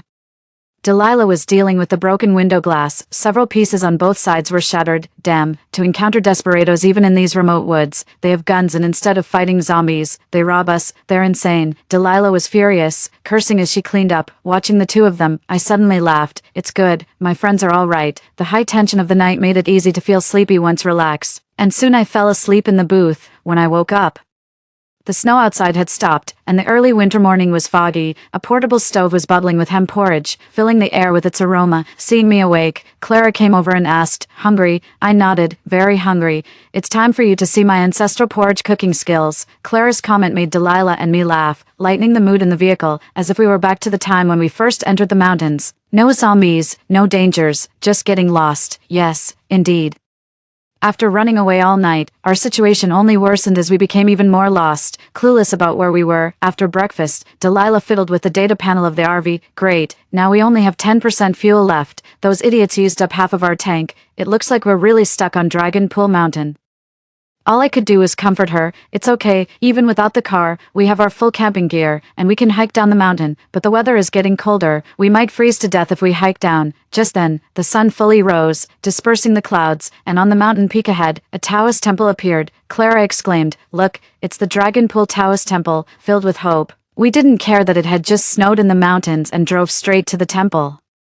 From a distance, the temple with its green tiles and red walls looked ancient and charming. There were 2 ginkgo trees planted at the entrance, their tips covered with snow. We parked the car at the entrance and took our self-defense tools out of the car. The temple gate was slightly ajar. Delilah, carrying an axe, walked forward and gently pushed it open. The courtyard was deserted except for a young Taoist monk, about 7 or 8 years old, sweeping the snow. He looked up at us in surprise, his mouth agape. "Did you come from down the mountain?" We awkwardly hid our tools behind us, feeling a bit embarrassed. "Hello, we got lost on the mountain and we're hoping you could tell us the way down." He quickly asked, "What's the situation like down there?" "It's not good. There are a lot of zombies." His expression instantly fell, and he lowered his head, lost in thought. Clara cautiously asked, "Are you here alone?" The young monk looked up, his tone somber. "Yes. My master and senior brothers have gone down the mountain. They asked me to stay and look after the temple." Their purpose for descending the mountain was clear, and I couldn't help but admire them. In these apocalyptic times, they could have just looked out for themselves, but instead, they chose to face danger to help others. "It's very dangerous for you to go down the mountain now. It's going to snow heavily on Dragon Pool Mountain soon.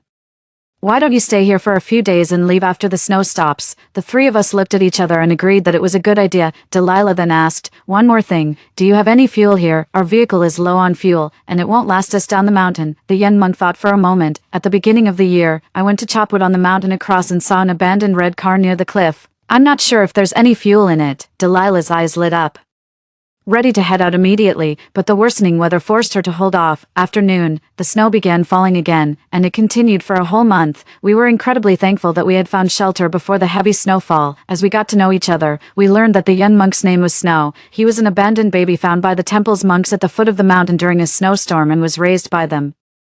Snow generously shared the temple's stored grains with us, 2 rooms full of rice and preserved meat and dried goods. Clara drooled at the sight, but I calmly dragged her out. We can't covet the kids' food, I know, but that sausage looks so delicious. Delilah massaged her forehead. If you really want to eat, trade some chocolate candy for it, but don't take advantage of him. On the 133rd day of the apocalypse, which was New Year's Day and the start of a new year, as night fell. A warm stove was lit in the temple, and the 4 of us sat around it, eating a simple meal. Despite the temple's solitude, there was a lively atmosphere. Snow raised his teacup, his eyes gleaming with determination. My Christmas wishes, for the zombies to be eradicated soon, and for my master and senior brothers to return soon. Clara raised her cup to his. I really wish none of this had happened, and I was just an ordinary sophomore. Delilah agreed. I hope everything ends soon and the world returns to normal. I nodded gently. I hope everyone is okay. On this cold winter night of the apocalypse, having friends by my side, I fear nothing about the future. Day 150 of the apocalypse. Clear skies, the weather was sunny, with no clouds in sight, and the snow slowly melted, rejuvenating the entire forest. We finally found the red car, covered thickly with fallen leaves through the seasons. Its body rust-streaked, after prying open the hood. We successfully extracted a barrel of fuel. Delilah nailed shut the broken windows on both sides of the RV with wood, and patched up the driver's cabin window. Before leaving, we sorted out the remaining supplies, leaving 2 bags of chocolate candies for Snow, who in return gifted us 2 strings of sausages and a hand-drawn map of Skyward Mountain. With his map, the descent from the mountain went surprisingly smooth, finally reaching the national highway. We reconnected to the long-lost radio broadcast and heard exhilarating news. The government decided to build 6 more safety bases, adding to the initial 4, making a total of 10. The list of locations was announced. West Point. Hearing that name, I paused for a moment. Isn't that a military academy? Clara exclaimed. Oh my God, it's West Point. Can we go to the school and bring Eden back with us? Delilah was also pleased. Of course, it's on the way. We immediately adjusted our route towards West Point. Along the way, planes with the insignia of the People's Army flew overhead daily. The nation hadn't given up. Active rescues were ongoing. There was still hope. Day 160 of the apocalypse. Light rain. The closer we got to the base, the more frequent the zombie activities. Despite our efforts to take back roads, we still encountered several hordes of zombies daily, and their movement speed had visibly increased.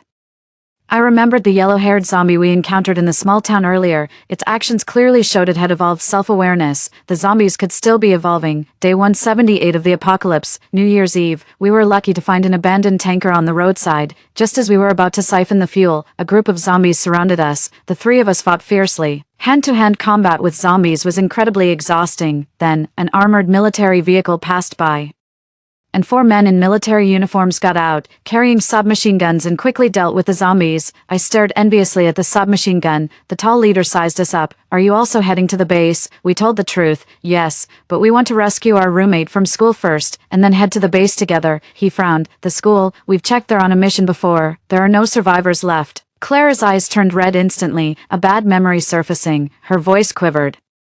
But my roommate is still in the dormitory. Another man quickly intervened. Don't worry. What's your roommate's name? I'll check if her information is in the system. 2nd year, medical major, Eden. The man realized. Isn't she the deputy head of the logistics medical team in our base? She was a student from the school. Clara let out an excited squeal like a groundhog. Ah, so Eden has already gone to the base. Since you're friends of Eden, we would normally escort you, but we have a mission to complete. Delilah managed to smile. No need for an escort. Comrade, could you spare us some fuel? That's no problem. After a cheerful refueling, they saluted us. See you later at the base. We've already sent your information to the reception. We awkwardly returned the salute. Goodbye, and thank you. It took us 2 hours to cover the 30 kilometers.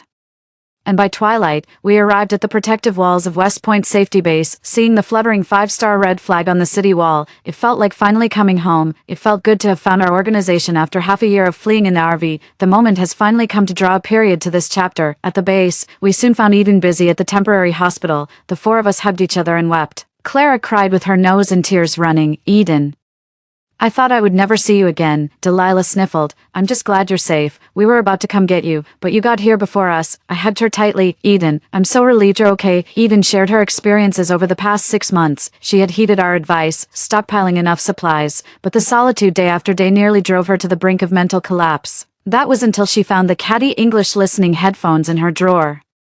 She tried tuning into different channels and, to her surprise, she could receive the national official broadcast. From then on, listening to the national news became her daily routine. Thankfully, she had fully charged her power banks beforehand. This sustained her until she heard that the country was preparing to build a second batch of safe bases. Incredibly, right next to her school, she believed she could make it. The direct distance from her dorm to the base was only a few thousand meters. On her way, she was luckily encountered by the army checking the school and was safely escorted to the base. After hearing her story, Clara remarked, "Staying at school is safer. I wish we hadn't gone out." Delilah also mentioned, "You have no idea how dangerous our journey was, staying outdoors all the time." I nodded. The outside world is indeed too dangerous. Later, the three of us also actively joined the reserve force in building the base, as medical students.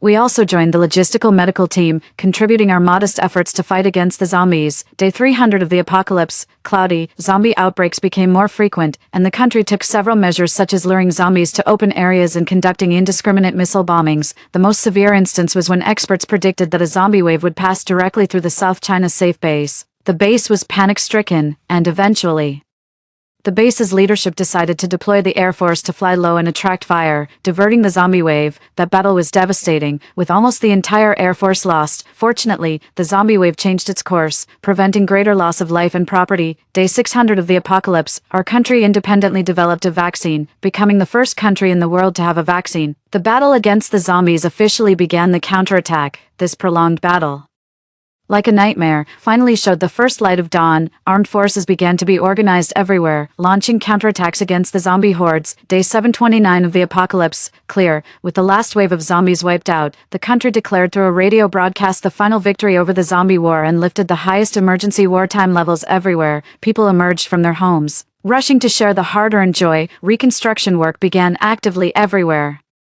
And after a delay of 2 years, we returned to campus, though everything around us had changed dramatically. Later, I took the initiative to join the Skyward Mountain Forest Protection effort. Facing the hills we had once burned bare, I picked up a shovel and devoutly began digging and planting saplings. In a few years, this place will surely thrive again.